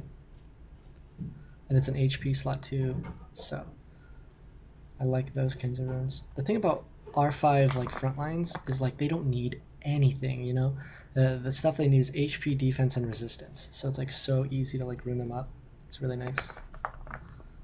If it rolls 24 speed, my Colleen would have 200 speed still. Yeah, it's actually like surprisingly easy to get. like high speed on units. I mean, yes, that in that case you need a really high speed, but it's like if you think about it, right? So it's like 15 speed per rune. It's like a 5-star roll times whatever 6 runes is plus 90 speed. So there you go, easy wins. I mean, pretty easy. And like 15 speed on a substat for a rune is really obtainable. I mean, that's like really poor to average speed rolls on a 6-star rune and max rolls on a 5-star rune. But if you're in raid, you shouldn't be using 5-star runes for your units, unless they're really good, unless they've rolled like really high speed or just perfect runes. You accidentally got plus 105 on your sig. Is your sig attack a speed crit damage attack, or just attack crit damage attack with really good speed subs? My NB10 are currently running Lapiswa, Bellakaline, Fire Harpy. Fire Harpy / Adrian. Yeah, rip Rainbowmon. It's a really solid team. Speed crit damage attack on Swift. Oh yeah, because it's on Swift. Oh man, it's so easy to get units fast on Swift. That's what happened with my Vero. My Vero's on a speed crit damage attack build. I had him on attack crit damage attack, but sometimes like, I don't know, the turn order was just weird after like, if there was like, happened to be 3 turns, so, or 3 turns at the dragon stage, so I just put him on a speed. So he's like 200 something, 210. What's a good speed for Sig in GB10 and DB10? In GB10, you want at least plus 41 speed or 141 speed or more, because you want to outspeed the golems, the mid boss, and the boss wave. You want to make sure that you go first. If you can get faster and not sacrifice crit damage and attack, you know, I'd recommend that. So that's why Swift is pretty good on Sig, because it's really easy to get, like, I mean, just the Swift set plus a 6-star speed slot 2 is a lot of speed. Is what, 25, 42, 67 speed? I mean, just on a Swift set. If you don't want to do Swift, that's fine. I mean, just a speed slot 2 on a Fatal Blade set, if you can manage that. Or you have to get, you know, 10 speed on 4 different runes. It's not terribly difficult, I don't think, to get that amount of speed on Sig. Just make sure you don't sacrifice too much damage, because Sig is really there for a nuke. Yeah, if you have speed towers, so the more levels you have in your speed towers, the less speed you'll need on them. But you want them to be just fast enough to not need any attack bar boost in order to move before the golems. So as long as you move before the waves and the bosses, and you know your Sig gets to go before any of the enemies go, it's fast enough. And then after that, you just worry about, you know, high attack, high crit damage. You know, you could put more into crit damage if you want to, than attack, just because the HP, max HP base damage.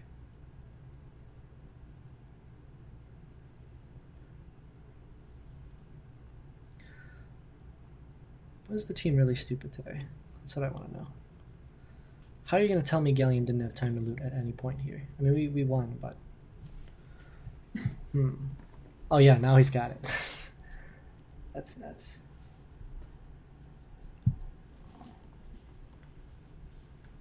Sig has 37 accuracy as well, so even works in PvP. Accuracy is a plus, I guess. He's good in Dragon's V10 for those stunts too.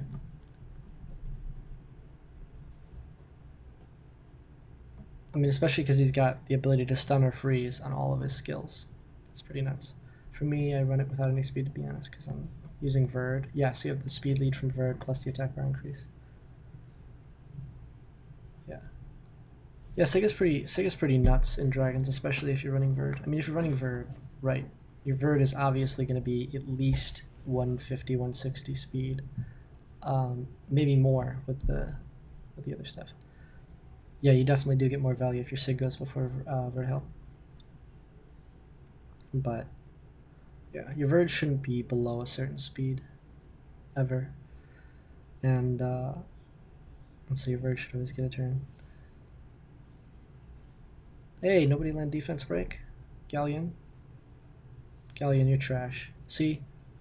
And the twins aren't landing it either because they only have a 50. Oh, nice. Nice of you to decide to land defense break. Correct, but isn't necessarily, especially consider the 14 number super fast. Exactly. Me personally, I like to just stack on as much speed as possible so I don't have to worry as much about the consistency. Oh, we're so close. We're not going to beat it though. We don't have the cleanse. We're dead. That was so close. I mean, honestly, like grinds on this team would make it so much better. Also, replacing Galleon would make it so much better. Like that easy. The only problem is we wouldn't have a attack buffer. So ideally, this team would be Kali and like Shina. You know, and eventually replacing Verd with a better damage dealer. Because Verd does okay damage. He kills some of the crystals on attack, crit rate attack, but I don't know. I'd like some more damage than Verd.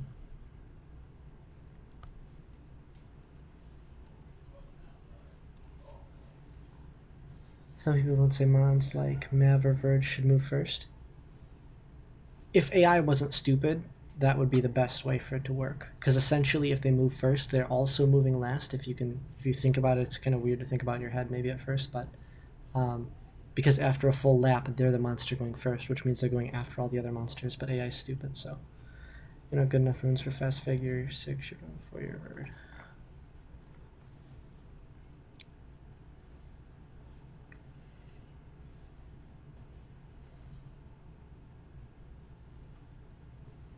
Yeah, all my units run before my Verd, and that's just because my Verd is like pretty slow.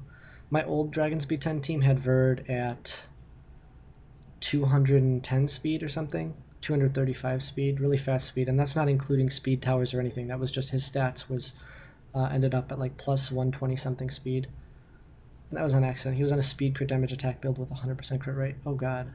Okay, Vero's gonna move just in time. You have Wang like a nice. Windbeast is annoying. It's mostly about heals though. Honestly. Like honestly, you can get like triple S just by having a full healer team. Or 4 healers, like 4 healers, 2 damage dealers. I'm guessing you don't have a Brandia if it's such an issue. I mean, a Rang basically is a Brandia now too. So you could do something like that. If you could bring like 4 healers or something that all have some sort of negative effects. Is 157 fast enough for Verd? It depends how fast the rest of your team is, and it depends on how much damage you're going to be doing, and also what team you're running. Like, just every aspect, like, the thing about Dragon's B10 and why it's so hard is just because, like, there's so many mechanics to consider. Exactly. Like, you need to have your units work in a good enough turn order to make sure that you're taking you know reaping some sort of benefit from having the Verd, and we're dead here. Oh no, we're not. And that if you don't have some sort of stripper, then that you're doing enough damage before the towers move. So there's so many variables. Also your speed tower, also you know, with the speed lead of Verd and any other buffs you might have on your team. There's like so much stuff for Dragon's B10. It's like such an in-depth dungeon. No attack buff. You're a moron. And no defense break. Oh, that's great. Hey, there's the time to loot. Right in time for immunity. God, my team is so stupid. This is why I want Shiner really bad. I also really need a Devilmon, these twins. I know they're nat 4s, but they're so good they're worth the Devilmon. Like, look at this. Oh, the violent sets. Pharaoh, do your thing. Oh, I need just a little bit more damage. Okay, that was really disgusting. Red Galleon, Sig, Tark, Stella. My next slowest mon is Tark, 178 speed. Calculated all of my units, 30 to 35%, but it's faster than Sig. It's not perfect. You can get enough runes. They need to farm more. Yeah, twins are insane. Everything about the twins are good. No, I don't care. I don't care about the substats. It's not worth it for the 5-star rune. Do we have a rune to craft? Let's do some rune crafting on stream. I was at 5 million mana yesterday, and I like burned through it. I was just powering up some stuff. Hey, look, 6-star legendary. Oh, look at that, pretty good. Bruiser rune. Avoid flat HP, and it's really good. See, it's that streamer luck. This is why I always like save a few crafts and summons for the stream. And Galleon uses 3rd skill right before boss. Exactly. Well, the thing is, that's why I like the twins so much, is because you essentially have 3 ways to get defense break, right? The only way to make it even better is if I took out Vero and I put in another unit that could essentially defense break. Stella kind of works in the slot, but the thing is, Stella's less consistent than Veromos. So yeah, that Violent Rune was okay. Like I said, it has to avoid flat HP to be good, but it's got one less than max roll crit rate. It has max roll attack, so no. You just saw the Violent Rune inbuilt with crit damage inbuilt 5. Yeah, I did. No, I wouldn't keep that. It's garbage. It has no speed. It has no HP. It didn't have good enough stats to be keepable. Like even this rune. This rune's pretty garbage too. It has inbuilt.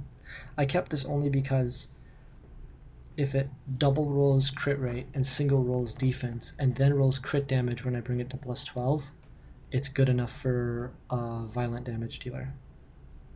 That's the only case though. Like even this rune is garbage too, but it's a legendary rune, so if I ever get too desperate for runes, I can sell some stuff. No, I'm very strict about the runes that I keep usually. Like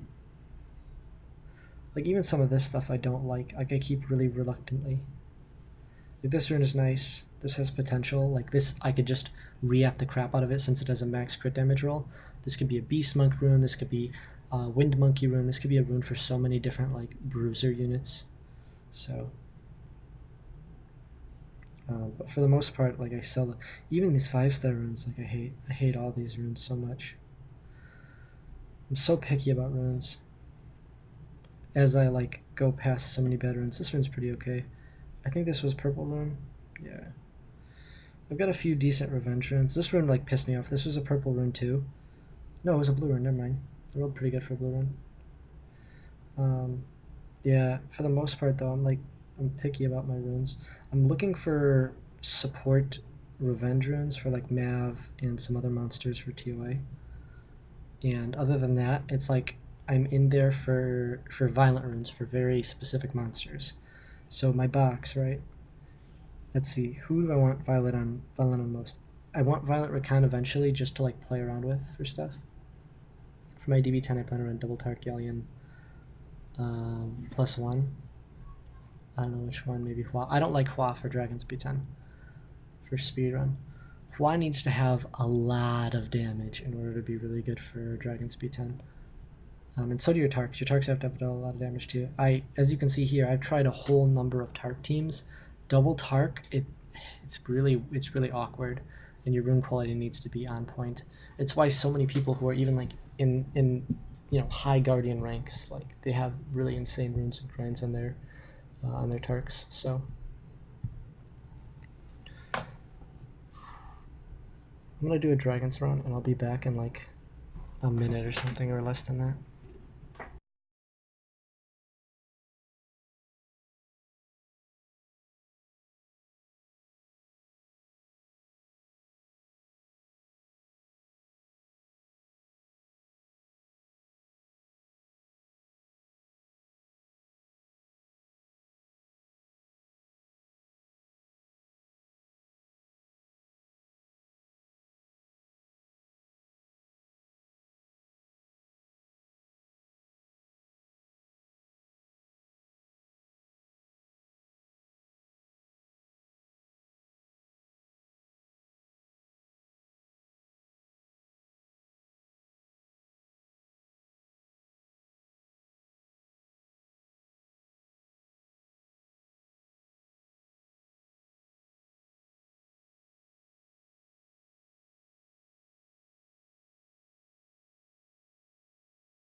Alright.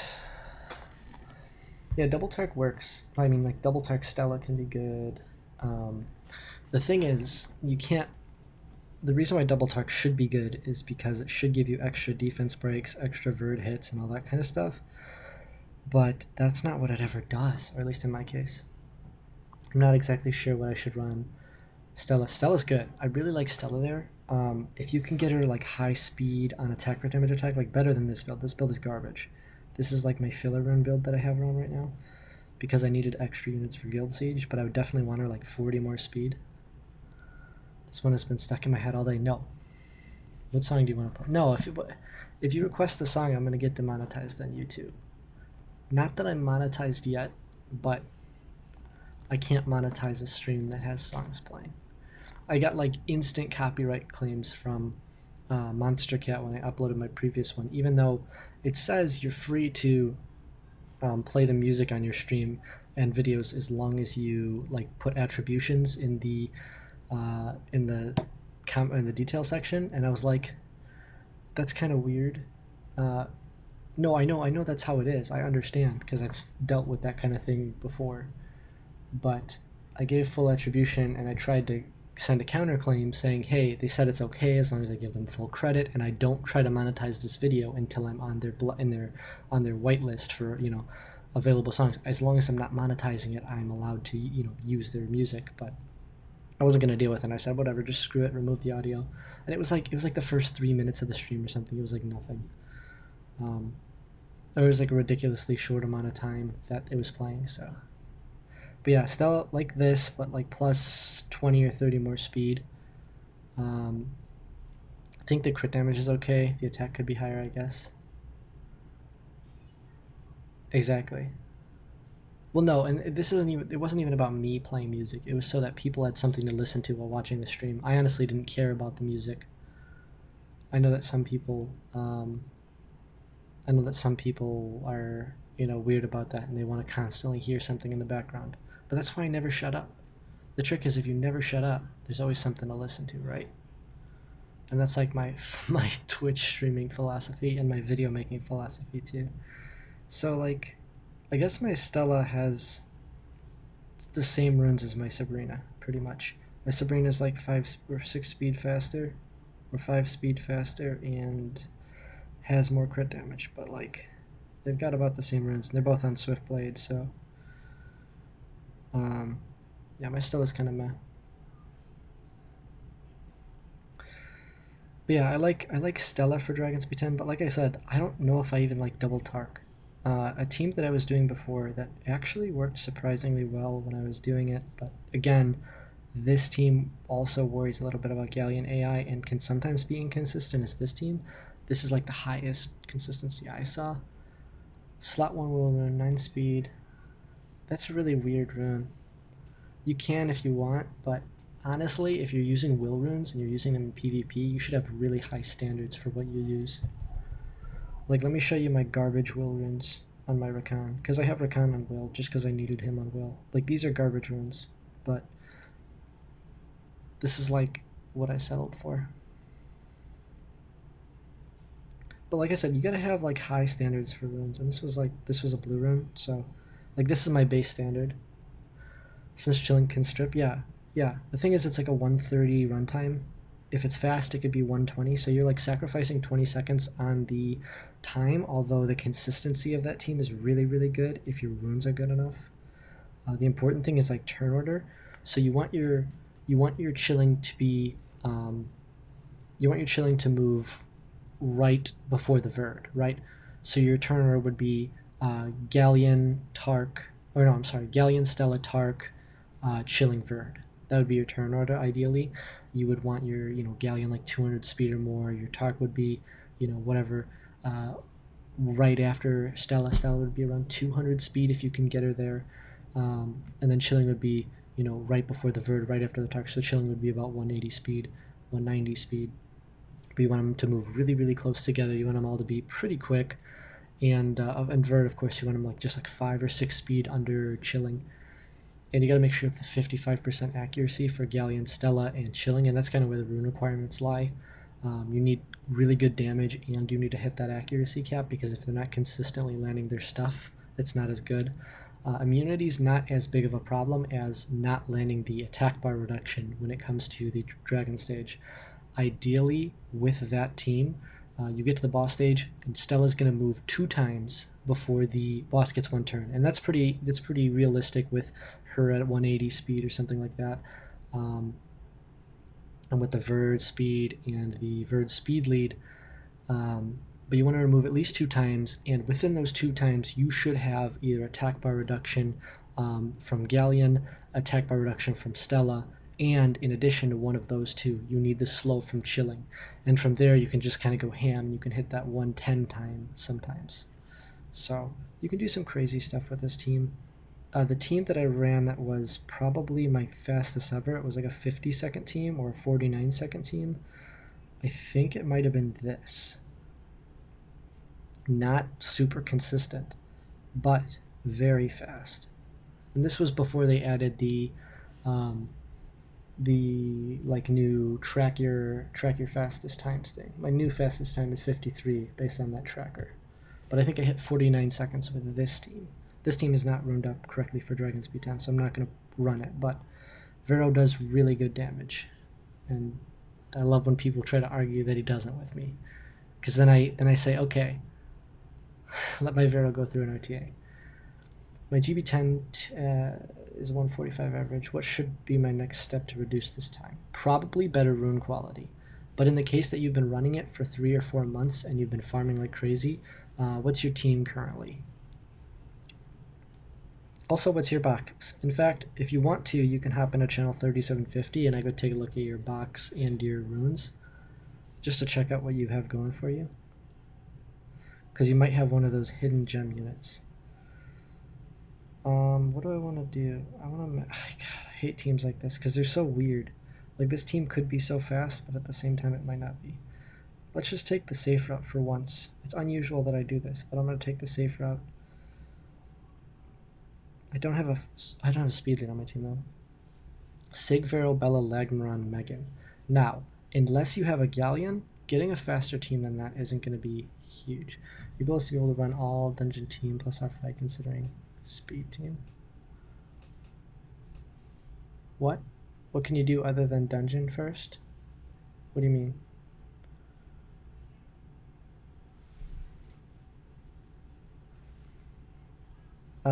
Yeah, they were slower than I thought. And they're not speed tuned correctly. So, see? Look at that. 32k Vero.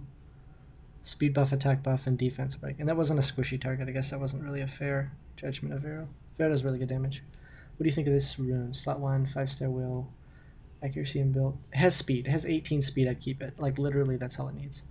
I think he's saying I need to be able to run other dungeons before trying to... No, you don't. It doesn't matter. You could speed up your team with giants, because I never ran any other dungeons or raid before speeding up my giants.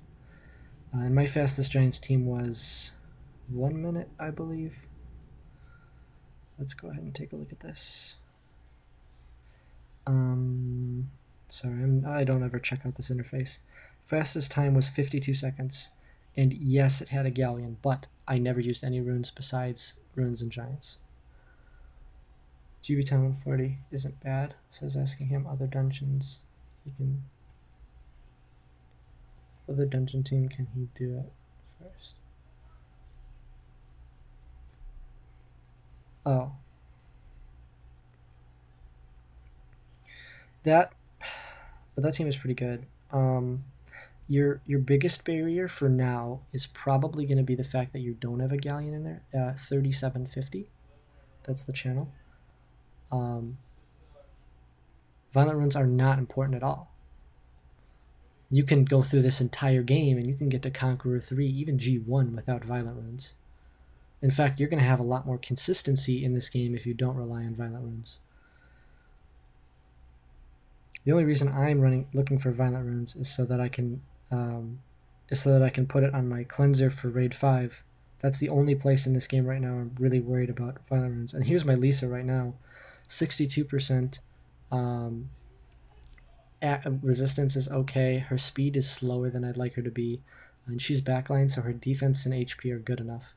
So this is like bare minimum, and this is violent energy, and these runes are garbage. On a swift energy build, I can get her 600 to 700 more HP, 200 to 300 more defense, and at least 40 more speed, and the same amount of resistance. But just because the RNG in this game is terrible, and there's a likelihood that the cleanse isn't going to be up at the right time, she is worth the violent set. But other than that, I'm not going to have any other units in my raid 4 and raid 5 team that are going to be on anything other than giants runes. At the very most, I'm going to put guard sets on some units in order to get some more guard runes, in order to get some more defense. But yeah, violent runes are crazy, and if your violent runes are really, really good, they can make a huge impact. But if your violent runes are worse than your Swift, Fatal Blade, all those sets, they're not really worth using in your core teams. You know, your teams are not going to be consistent if the only way that your team runs or runs consistently is if they violent proc. That said, violent runes can be insane if the runes themselves are insane. You know, because if you think about it, when you're putting a monster on violent, if you put a monster on violent, then you're saying I don't need any other assistance from any other rune sets that give me stat bonuses, because violent gives you no stat bonuses, which means, for example, if you're using a damage dealer and you're putting a damage dealer on violent, that damage dealer is going to have to be able to do everything it needs to do without a fatal or swift set, meaning your speed subs are going to have to be better, your attack subs are going to have to be that much better. 30% more attack is what you're going to need in substats alone in order to compensate for that lack of a fatal set. So until late game, until you have violent runes that are better quality than your fatal and your swift and your energy runes, you're not going to be able to remove those sets for other sets. Violent is just like a plus. Exactly. But see, that's the key point though, Mod, is your violent runes have to be the same quality than your swift. And doing that requires a lot of farming dragons. And again, it's almost unrealistic, especially since it's easier to obtain better sets with less. Do you keep Nemesis runes without speed? You can. You definitely can. There's damage dealers in this game, and or mostly bruisers in this game, I should say, that do use Nemesis runes. So on some bruisers or on some units that you just need to get attack bar, like Rakan is a good unit for Nemesis, Chow is a good unit for Nemesis. I mean, we could go through a whole list of units that can just be beasts on Nemesis. Okay, let's check out your account. Nope, not this guild. Let's check out your account. Let's see what you've got. So, let's see. Yeah, honestly, your biggest thing is going to be farming more giants. Like honestly, like you can make this very team so much better just by getting better rune quality for them. I guarantee you can get this team down to at least 120 with better rune quality. More damage on your Sigmaris, a lot more damage on your Legmaron. I mean, you have all the good things, you have all the base things here that are really, really good. You have high speed, okay, pretty good crit rate, and you get the idea for how to build all the units. You're just missing the runes themselves with the good stats. Also, on runes that are good, like this rune in particular, really good, bring it to plus 15. This rune, really good, bring it to plus 15. This is a 6-star rune with crit damage, and who knows when you're going to get a better swift crit damage slot 6, bring that rune to plus 15. And if you plus 15 the runes, you're going to have a lot more damage output with your team. Like just that alone is going to bring more damage to your team and may even cut your time down a little bit. But like, I mean, the crit damage, like these are 6-star crit damage runes with really, with really usable subs. So if you just bring these runes to plus 15, you're already going to see a huge decrease in your time.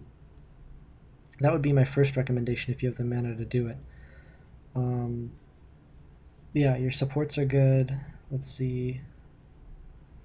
I mean, like I said, you're set. You know what you're doing. You just need better runes. You just need a plus 15 in your current runes and get more runes. Just keep farming. Honestly, just keep farming Giant Speed 10. Also, don't be too intimidated by man. You have a lot of units. Don't be too intimidated by all the units you have. Just worry about farming Giant Speed 10 right now, and I promise you'll be able to build all these units later. You have a Galleon, eventually that'll be put in your speed team. You have a Lucian, eventually that'll go right into your speed team. You have a bunch of good units on your account. Hraesvelg, another unit who can be an amazing candidate. All you need to do right now is farm more. Even though it sounds like a boring, a lame excuse, if you just farm more, you're going to get so much further. What's your channel? 3750. What's up, Joshua Kazuto87? How you doing, man? Welcome to the stream. We got 13 minutes on the stream, though. No problem. I'm always happy to help people out. Yeah, you got a bunch of good units in your box. You're gonna be set. You're gonna be just fine. Let's go back into dragons. Oh, you're gonna type in chat. Yes. I'm gonna do this dragons one while I wait. What server am I on? I am on the global server. We're chilling at 3750 on the global server.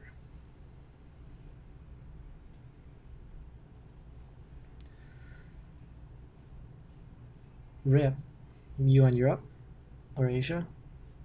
I'm trying to think. Based on the time right now, probably Asia, right?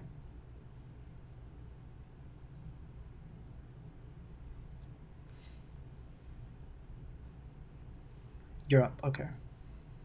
Really? So it's like morning by you. You guys are both in Europe. Oh, okay. So it's like morning, right? What? 8 or 9 a.m.? Yeah, go to streams, decent amount. Yeah, 5 a.m. Wow, it's way earlier than I thought. Up all night. Nice. That's the way to be. Alright, we'll go ahead and check out your account next mod.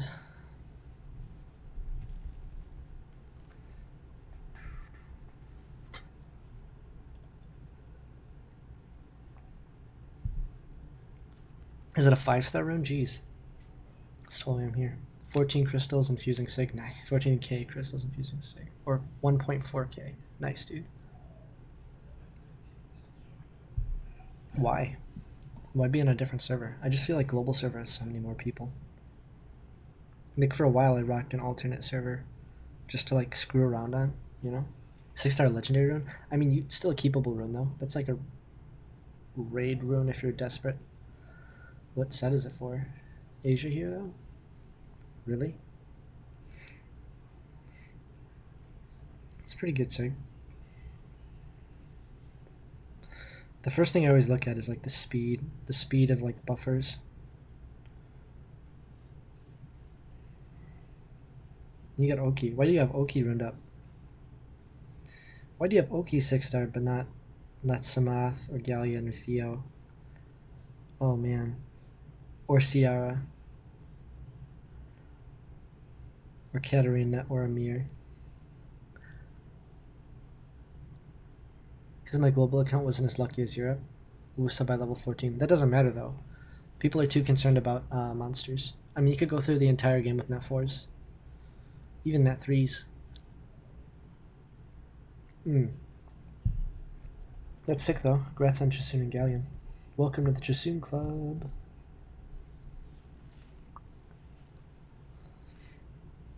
Already ruined up the others. Yeah. That's cool though. You got some good stuff. You got a good, well-run stuff. Although you're Bernard, Jesus, do you not use Bernard? He's so slow. What do you do for arena?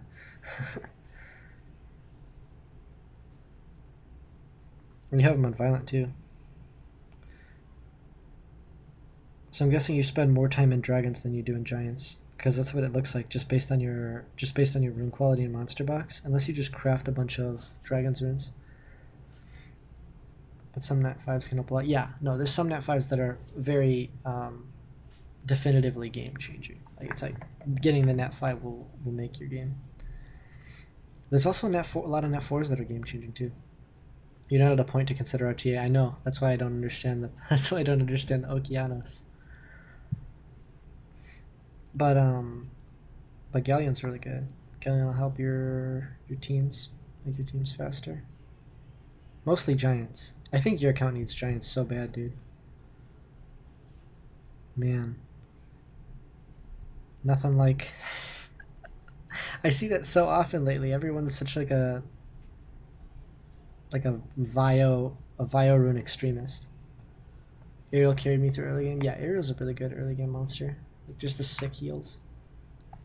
Oh, okay. TOA is pretty good, yeah. TOA, he's really good with his stun. Especially in Vio, getting up turns. I like him more on Despair and like TOA though.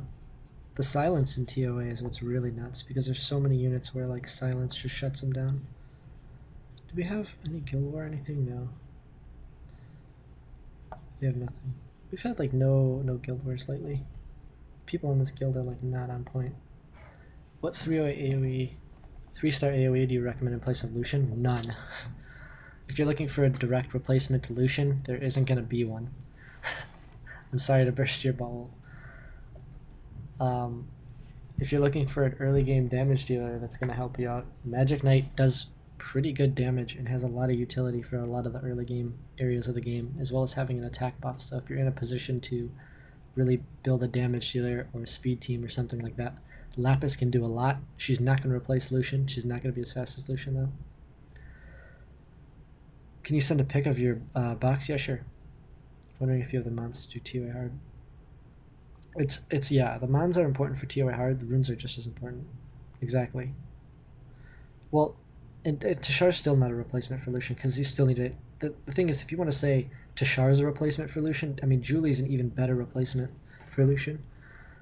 Tablet is killing itself. Rip. See you freaky well. Yeah. Julie does a really good job of replacing it with the multi-hits and the damage with Galleon. So yeah, you have Charlotte and Rika. I mean, you're ready set for TOA hard. Like seriously, like no joke. Charlotte and Rika on fast despair builds with high accuracy and speed. You could put your Ariel in there, your Mav in there, your Chasun in there. You have Basalt. I mean, yeah, you're set, dude. I can't give you a single team that's gonna clear through everything, but you have all the mons you need already 6-starred. I mean, you could bring Bella, but you also have your Chasun there. You have Basalt there. Judging by your Lucian, you've spent at least a decent amount of time in Giants, so your runes aren't terrible. But yeah, just with the monsters you have 6-starred, you're set, dude. Yeah, I think Julie's really sick. Julie can be used in like a weird dragon speed team sometimes, occasionally too.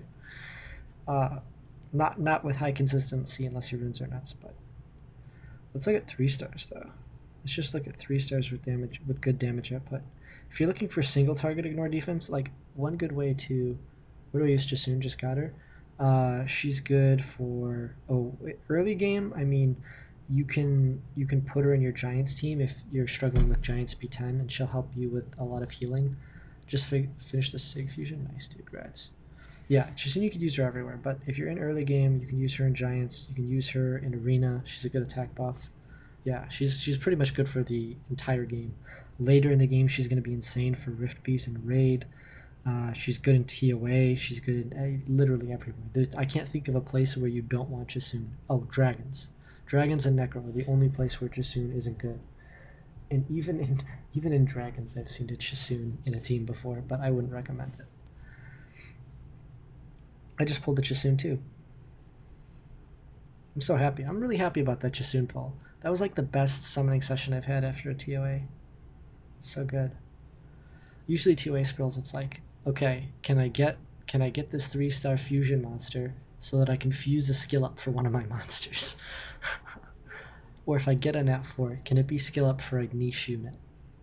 You know, I never count on getting a Lucian from scrolls, which is why I've been saving up this ridiculous amount of summoning stones, or ridiculous amount for free to play pretty much. You know, 21 summons is pretty good for when that Lucian rotation comes. And maybe, oh man, got Ganny from TOA scrolls, that's sick, dude. Only 2 players something just might not work. Dragons or Necro, yeah, exactly. And it's like there's so many good things. Like pretty much most things here would be okay. You want Hua? Hua's cool.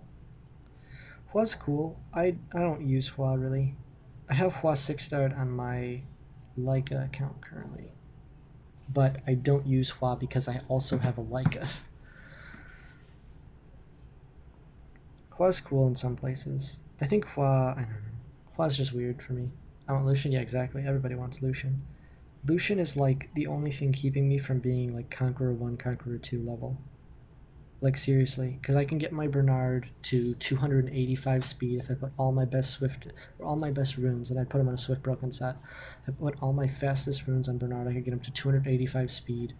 I have the Chiwu speed lead, and I could have Megan, you know, right behind Bernard speed tuned, and I could have Lucian at like 180 speed with like almost 3,000 attack. I think it might be 3000 attack, 160% crit damage, and 90% crit rate. I already built a hypothetical Lucian using my best runes and the fastest Bernard I could, just because I'm like drooling over the idea of Lucian. Mostly just because for arena purposes he just clears out everything, especially if I build an entire team around him. You know, I would just do this all day and night, you know, because I've got the strip that I need, I've got the attack bar boost, and then for example I have my Lucian there. So I even have like 1 or 2 skill ups sitting here. I've got a JoJo and I've got like 2, I got a water 1 or 2. I got 1 water 1. So and I'd probably fuse the rest of the skill ups. What do I use Lagmaron and Teor? And how? Because you're clueless. Lagmaron and Teor both good in Giant Speed 10. Teor's good in or Giant Speed 10. Yeah, and Teor's good in Dragon Speed 10 and PvP everywhere. Didn't touch Bernard when we first built it. My first Giant Speed 10. Space runes on it. Okay. Glimmer Giants. So we wouldn't want to get to RTA and stuff. I mean, you also use Bernard for Arena. It's so much more than RTA. And also in RTA, you really don't use Bernard at all. Bernard is so like single purpose that it's not really worth it to use him in RTA, unless you're like just clearing your early wings, trying to get to your whatever Conqueror 1 position. Just because Bernard doesn't have any utility to be good in RTA, and what's important in RTA is mons that have multi-purpose, you know, skills. Mons that can be used for a bunch of different things, you know. And he just doesn't really bring a lot to the table. I have my Vero on a damaged build for some RTA stuff I screw around with occasionally, because people don't expect the damage dealer Vero usually. This team could outspeed me and kill me. But at this no, oh my god. At this arena rating. Okay, are we fast enough? Oh, we are. Who are we gonna kill? I guess we could stun. Or not. Don't stun the people that matter. Would you Devilmon Lucian? Oh, 100% I'd Devilmon Lucian. He's worth it. I'm gonna fuse the JoJos, but if you're starting off, Devilmon Lucian. I'm only doing it because I have so many Nat 5s. Yeah, Lucian is as good or better than most Nat 5s. For arena offense specifically. Like that's, you know, and also for Giant Speed 10, he's got a lot of good viability there too. This team's weird. Do I care? Not really. What Dragon's team involving the sisters? Because I have the Fire and Water Chalk and Fire Boomerang. Just put all 3 of the sisters in there with the Fire Elemental and Vertihill, and you're good. Literally that easy. I want the Fire Chakram because she's going to replace my Galleon. Yeah, because Fire Chakram is essentially Galleon if you have at least 1 Boomerang. The big thing is to have her max skilled and give her accuracy, of course. You need 55% accuracy. Finish Devilmoning my Sigmaris, and I don't know who to Devilmon next, Galleon or Lucian. Ooh, that's a tough choice. Are you currently using or plan on using Galleon in your speed team? If not, I would just Devilmon Lucian, because you could use Lucian with your current Megan, if that's what you're using. And you could use Megan Lucian in arena offense and guild war offense and stuff. Yeah, the twins are insane for Dragon Speed 10. Their damage output is just like unrivaled in most cases. They're also really good everywhere else. Oh, it's Sunday. Oh crap. I should be doing Arena Rush right now. Am I gonna be fast enough? There's no way I'm fast enough for this. I need a speed lead. Oh, that's so scary. Does this team have Will? It has a Chloe, so it doesn't have Will, right? No Hathor, not a priority. No, Hathor's not a priority yet. Lucian would be useful in so many situations. Yeah, Jamara getting with the next skill up. Finally doing Arena Rush, I know, right? That Chloe, super slow. With the Samath speed lead, that Chloe is slow. I actually ditched one of my damage dealers because I was worried about the Chloe, and it turns out the Chloe is like less than 200 speed. Oh, we need to kill the Chloe without killing the... Okay, there we go. Kill you. And I've got a sneaking suspicion that he's on. Okay, so attack bar reduction. I want to kill him with the attack bar reduction so he doesn't immediately get another turn. And then we silence him and he doesn't get a second AoE. Oh, he's dead anyways. And now we just auto. Because he's not a threat with Faye here. Look at this. And melted. My Faye's on a Ray build too. So she's got like plus 20 speed and that's it. Because she has really high HP. Or high HP for a damage dealer at my level. Did you get your Lume? Considering R5 for her, how will you run her? I have Lume. I'd run her like a Hua, honestly. And actually, you don't even need to run her like a Hua since she doesn't really have speed-based damage. But she does the same kind of attack bar thing. I didn't summon her, but I farmed 3 of her, right? Yeah, I farmed 3 of her. I didn't want to farm all 5. I think I could. And actually, I have the time to, and I probably should. I'm going to do it. Maybe I'll do it after Arena.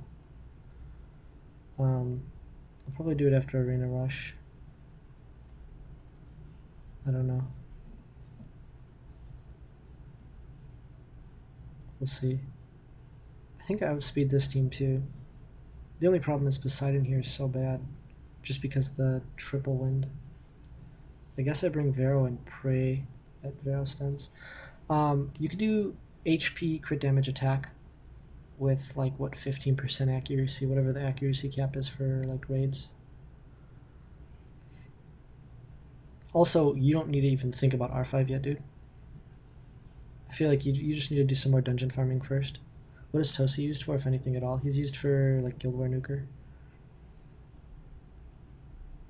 Honestly, like just farming dragons and giants will get you like really good runes, and you really don't need grinds until you have runes that are like really good, like 6-star blue runes and better that have rolled perfect rolls, right?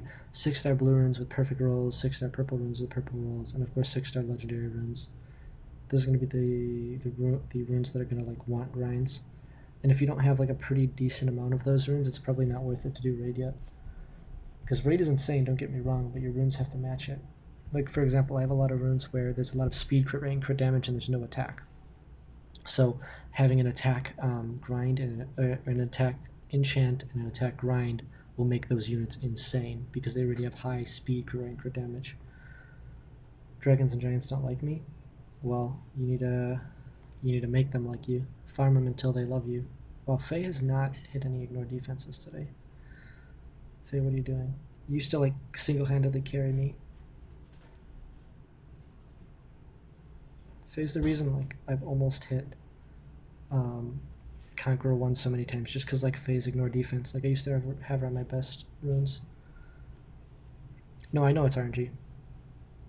So yeah, so are rune drops. Rune drops are all RNG too. So you just have to like tell the rune drops to work for you.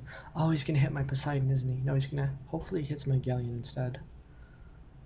Rip. Although it doesn't matter, I guess. With Bernard, I outspeed anyways.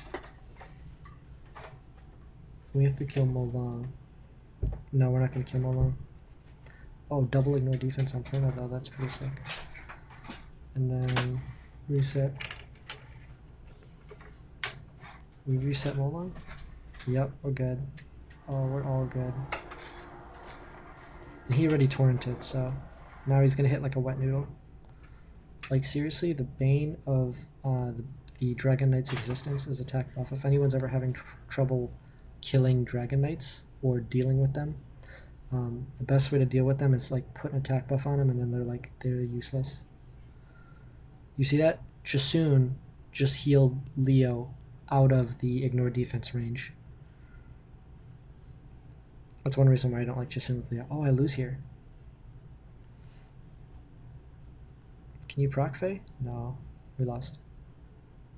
We're all at Leo's speed. I didn't want to kill Leo first because my Faye is so slow. Can we kill Chasun? Oh, Chasun or Perna, either one, or both.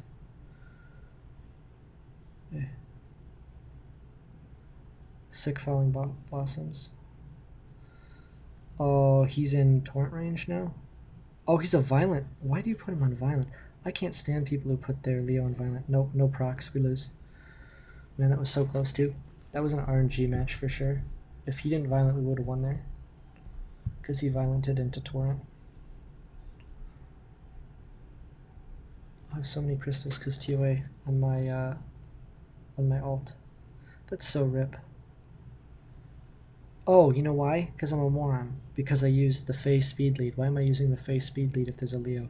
I probably should have just used the Poseidon attack lead. I'm making those 200 IQ plays, guys.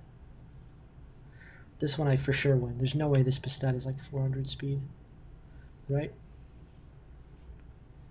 No, but she's unwell, of course. But that doesn't matter, does it? It doesn't. Because Leica and Theo are the only threats, and they're going to be reset, because Poseidon has a lot of accuracy.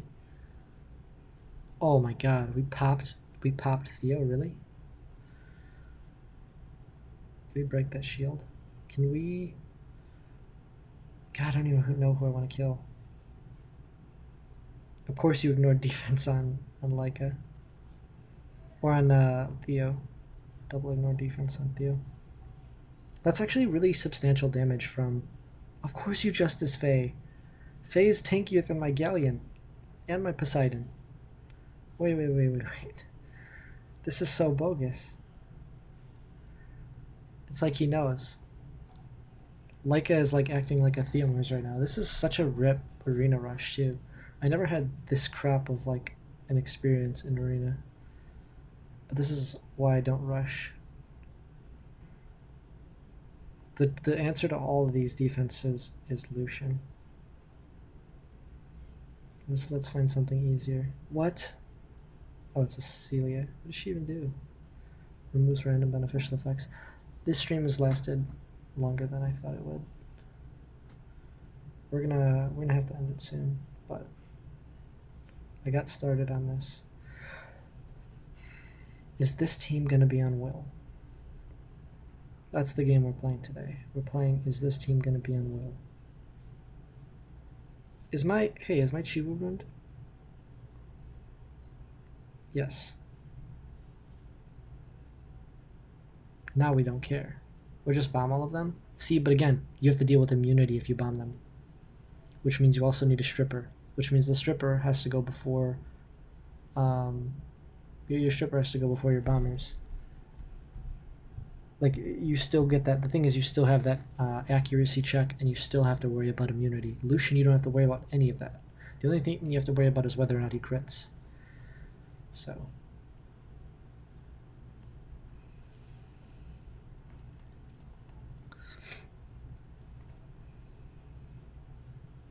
Okay. Can we sleep? No, of course not. And Eladriel's faster than my Poseidon. Oh, what? I guess not. But we're not gonna reset Wind Panda. Oh, we did.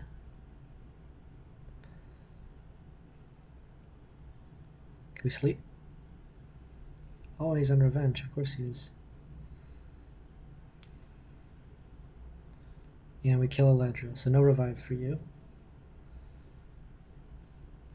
And we sleep. Okay, can we silence Fire Monkey? See, look at that. Easy Wind Panda counter. Spring Vero. Screw your defense break. He didn't def break Galleon though. Can we... Wow, that's a really squishy panda. Non-violent. And he's dead. Okay, well, 2 losses and 1 win. I've got, what, 2 more wings to play with, so we'll see what we can do. This is just going to be another Fighter 3 finish, though. I already know it. Is he super cocky? Do I cut in before the Ethna? Or before the Fae? I think I do. Probably jailbait people on her since Vera's more on attack. Yeah, exactly. Well, that's why I like Vera on RTA. People see it, they're like, oh, Vera's not a threat. Nope, we weren't faster than Ethna. But Ethna didn't land the stun. Wow, that team is fast, but guess what? They have no damage. What's the point of a team like this on defense if they don't hit hard? Like, look at that. Nice, you get first turn, but so what? Faye's dead. Your Bernard's dead. And because we have Vero, hopefully glancing comes off. No, of course not. Can we get a stun on Ethna? Lucky stun? Yeah. See, Vero's got so much utility too. And he's really good in RTA because he's got the passive base cleanse. So unless you deal with of course you violent. Unless you deal with a like a Tessarian, which is, it's not super common in RTA unless most people like pick Tessarian into like comps that are really annoying, like they pick it into an Iris or something else. I feel like not a lot of people would pick a Tessarian into a Vero because they're not worried about it, so most of the time he'll go through. And because RTA is so much like based on, you know, negative effects on your team, like slows and all that sort of stuff, I feel like Vero works really well. And bombs, I mean, okay, I'll let your Sierra go through and you're going to let my Vero go through. Or if you have Vero and Velajul, you know, they're going to ban the Velajul, not the Vero, because they're going to think Vero is more manageable. I don't know, there's a lot of stuff. 5-star Yanni? This is a trap. This is 100% a trap.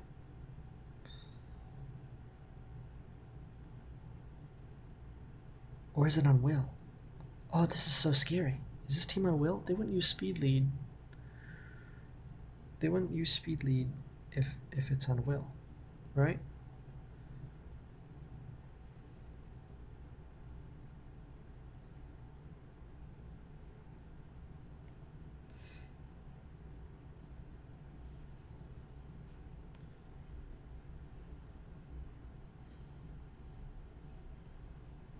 Are we moving before the Orion? Maybe? Yeah. They have no attack buff for the Sierra, so the Sierra... I don't really have to worry about the Sierra doing too much stuff. Can we kill the Sierra or the Ganny? Oh, yes. Goodbye, Sierra. Goodbye all threat in your comp. Holy crap. By the way, these are the kind of runes that get me like all excited in Summoners War, the kind of runes that I like look forward to whenever I play. Like this is a perfect example of a rune that's like really exciting to me, even though it's like a blue rune. 6-star double max roll crit rate, max roll attack with inbuilt HP, and 6-star energy rune. So nice. That defense could have been a good trap. I see a lot of defenses where it's like they've got the nat 5s, but it's like the runes are just so garbage. There we go. Well, now we'll see whether or not we finish well. Do I have points for another attack tower? I really want to put more into attack power. I know my speed isn't maxed, and speed is super important, but attack power is just so generally good. I'm doing it. Mostly because I noticed like 100 damage on that.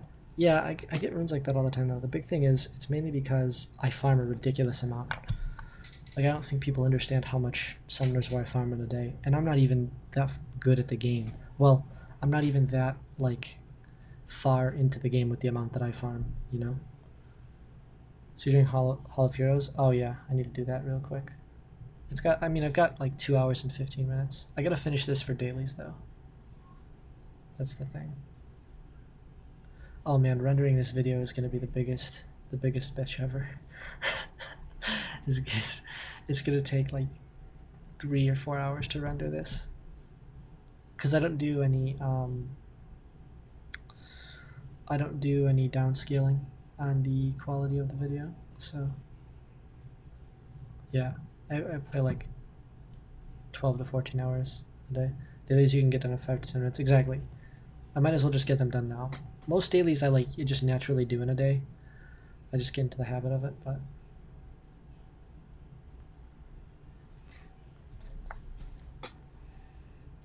yeah, if you want to be a G3 in the game right now, wherever you're at, you have to farm more than a G3 does.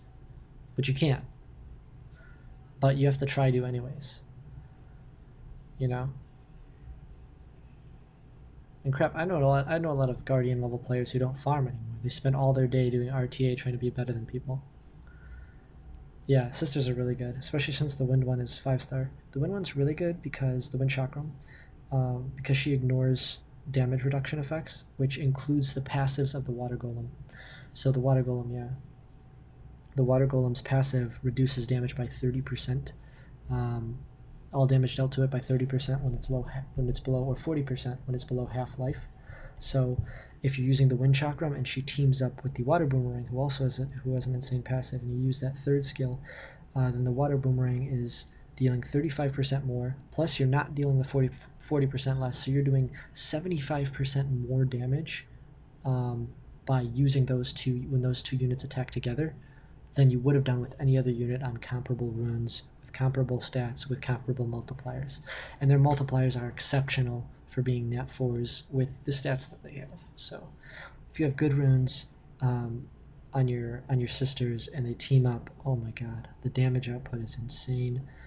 And in Giants, I mean, you could get like 40-second Giants B10 teams. So really easily, or by easily I mean like with decent rune quality. So you do a team like this, right? Except instead of Galleon and Veramos, you would have Hraesvelg and Lucian as your leadership skill. And if you did this team and you had the speed tuning correctly and everybody was skilled up, I mean, that's like a 40-second Giants B10 team. So yeah, their damage output is insane. I think I haven't done this today, so we'll do this. Also, Poseidon's really good in dungeons. I haven't played around enough with Poseidon because you guys see the multipliers, like 16k with first skill. Although it like pales in comparison to when the Water Chakram uses her third skill, you know? Because here at this floor, the Water Chakram does like, I think with the team up with the Boomerang, they do like 120,000 damage with the third skill with the one hit. Or with that one skill on defense break and attack buff, so it's pretty insane.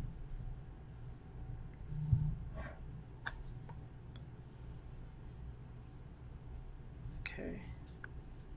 And then we'll do, I think we need to do the Hall of Light. Oh wow, it's been that long since I've done the Hall of Light. Those monsters haven't been runed up in like weeks. Like 4 weeks, 3 weeks, long time. Because they got unruined for TOA a while ago. The Amir got stripped for Sabrina, the Water Boomerang, and Charlotte got stripped in order to put a +0 crit rate TOA build on her. That was so I could beat TOA hard because it was the Leo Ragdoll stage, and the only way I could beat it was if my Charlotte was ruined up on a 220 speed Despair build with a crap ton of HP and accuracy. Of course, the speed meant nothing when you get to the floor, but when you get to the boss, but that was the way that I beat it. You could also nuke it hypothetically, but you need some serious nuke and stuns. So Sig actually can work surprisingly well for the floor, but it's weird. You like, I don't know. I can't explain all the mechanics of it. TOA is not like my strong suit. I just do my best to clear it every month and then shut up. So I need to power up and use friend reps. So let's power some stuff up.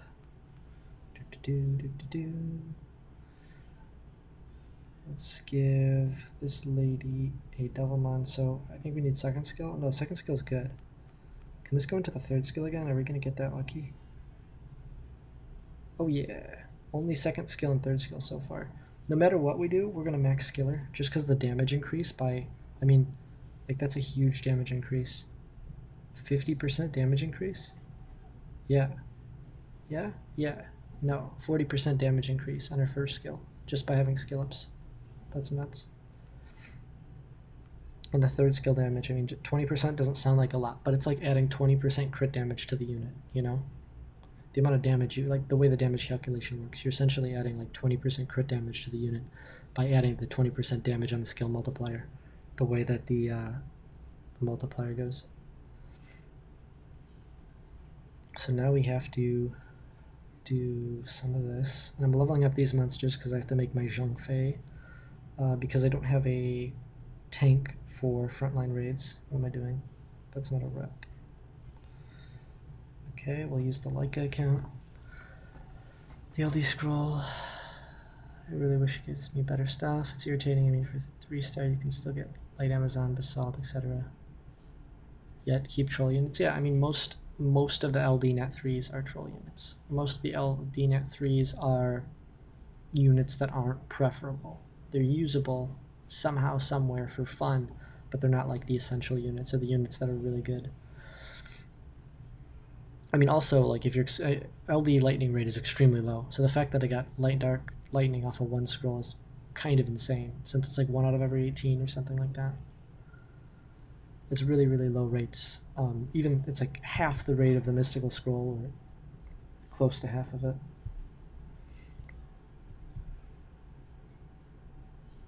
Man, I can't wait to play around on this account. I have another alternate account that currently has Ethna, Okeanos, Rocky, Vanessa, Sekhmet, and Brandia. All those Nat 5s right now.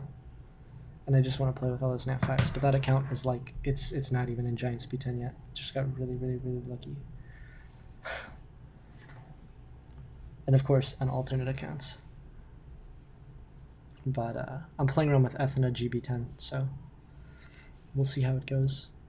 Her damage output can be nuts if I put good runes on her. The only problem is her multi-hits are probably going to get her killed. Really, the Leica died. That's crazy, especially since it's an HP crit damage attack Leica. Can this guy pick it up? He's got invincibility in 1 turn, right? After this one? Or is it? No, it doesn't matter. Take a while to build up? Yeah, it will. It'll take forever to build up.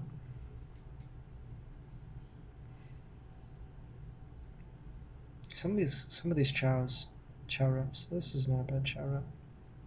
I don't like Revenge on Chow. I'd much rather have Nemesis on Chow if you're gonna get some weird set on him. Or Blade. Nemesis, Blade, Energy.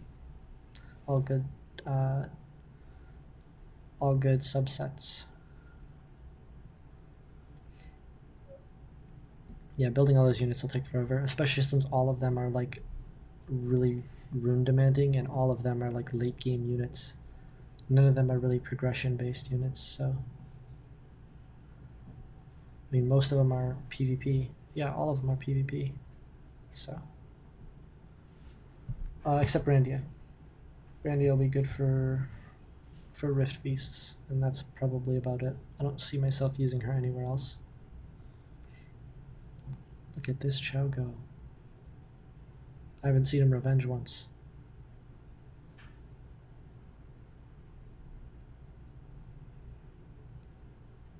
Early game, if you will, Chow your side. Yeah, exactly.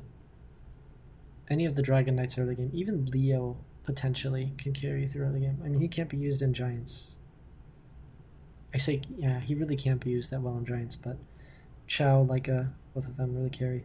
I mean, Leica carried me through Giants B10, so on the Leica account that I have, I would not have been able to do Giants B10 without Leica. Like, I think it was Leica, Bella, Shannon, Konamaya, and Bernard. And it was a team like that. So, and I did that team and it worked. Everything was 5-star except for Leica. Leica got the only 6-star I had. And I put him on a crappy Vampire Blade set that I got really lucky when it came to rolling runes for, and it was so hilarious. That Chow will carry you most of the early game, yeah.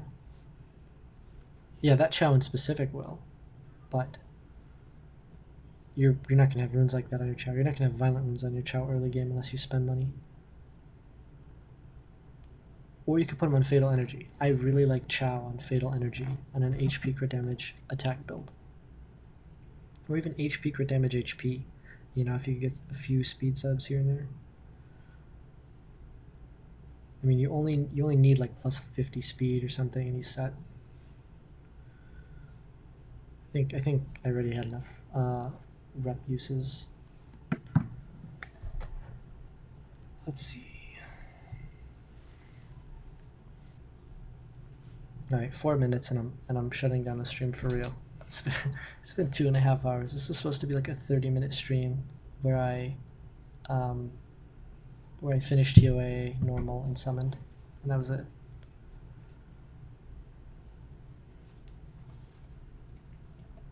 But I'm glad to have everybody here. On my alt, I keep reset at fame on for funness. Yeah, that's awesome. I used to like really want to fame and reset, but it's like it gets so tedious so fast.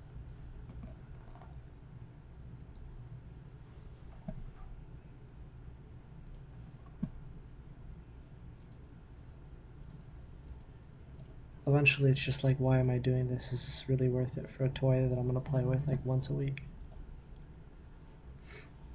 And it would be if I got like a ragdoll or something. That'd probably be the only case. The problem is there's so many like LD toys that just aren't worth it.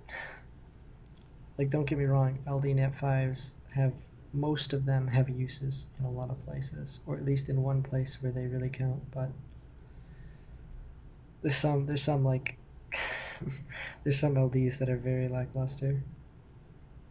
But Yanhong would be fun to play with. Amarna would be good to start with, yeah. Starry Night's account got the Amarna, and she fused Vero before like she ever really had the need to use Amarna there, but I think Amarna would be a good Vero replacement early game. The brand will increase your damage, which reduces the time it takes to clear the dungeon. You have the revive and the cleanse, so it's pretty good. Let's take this. Okay, those are all my dailies, and this is the last of my energy, so I'm going to finish up this last Dragon's Run, and I'm going to call it for the stream. If you guys want to be notified for when I stream in the future, be sure to turn on notifications down there. There should be a thing that says, a little check thing that says notifications enabled for the channel if you're following. Just because I stream really spontaneously. If you don't, it won't hurt my feelings. But, oh yeah, no Hall of Heroes. I keep forgetting. It's late. I am going to finish the Hall of Heroes tonight, though. I'm going to do it off stream. If you want to check out my YouTube, I upload content at least 2, sometimes 3 or more times per week. youtube.com/Westoreos. Westoreos spelled the same way, everything's the same. I try to make a good amount of content, but sometimes I go on like short hiatuses because I don't like to upload videos if there's not like enough stuff to talk about, or if I haven't made enough progress where I think it's worth it. So, but yeah, that's about it. We got a Shisoon. We made good progress on this video, and we got that legendary Violent Rune. That was pretty crazy too. Pretty happy about that, actually. Pretty happy about the Shisoon. I can't wait to get her runed up, and since I'm in Dragons till the end of July, maybe I'll do Dragons in August as well, but at least till the end of July, I'll probably have runes for Shisoon. So thank you guys all so much for watching. And yeah, I'll see you guys next time I stream or in the comment sections of my video. Peace out. Hey guys, it's West again. If you enjoyed the video, please like and subscribe for more.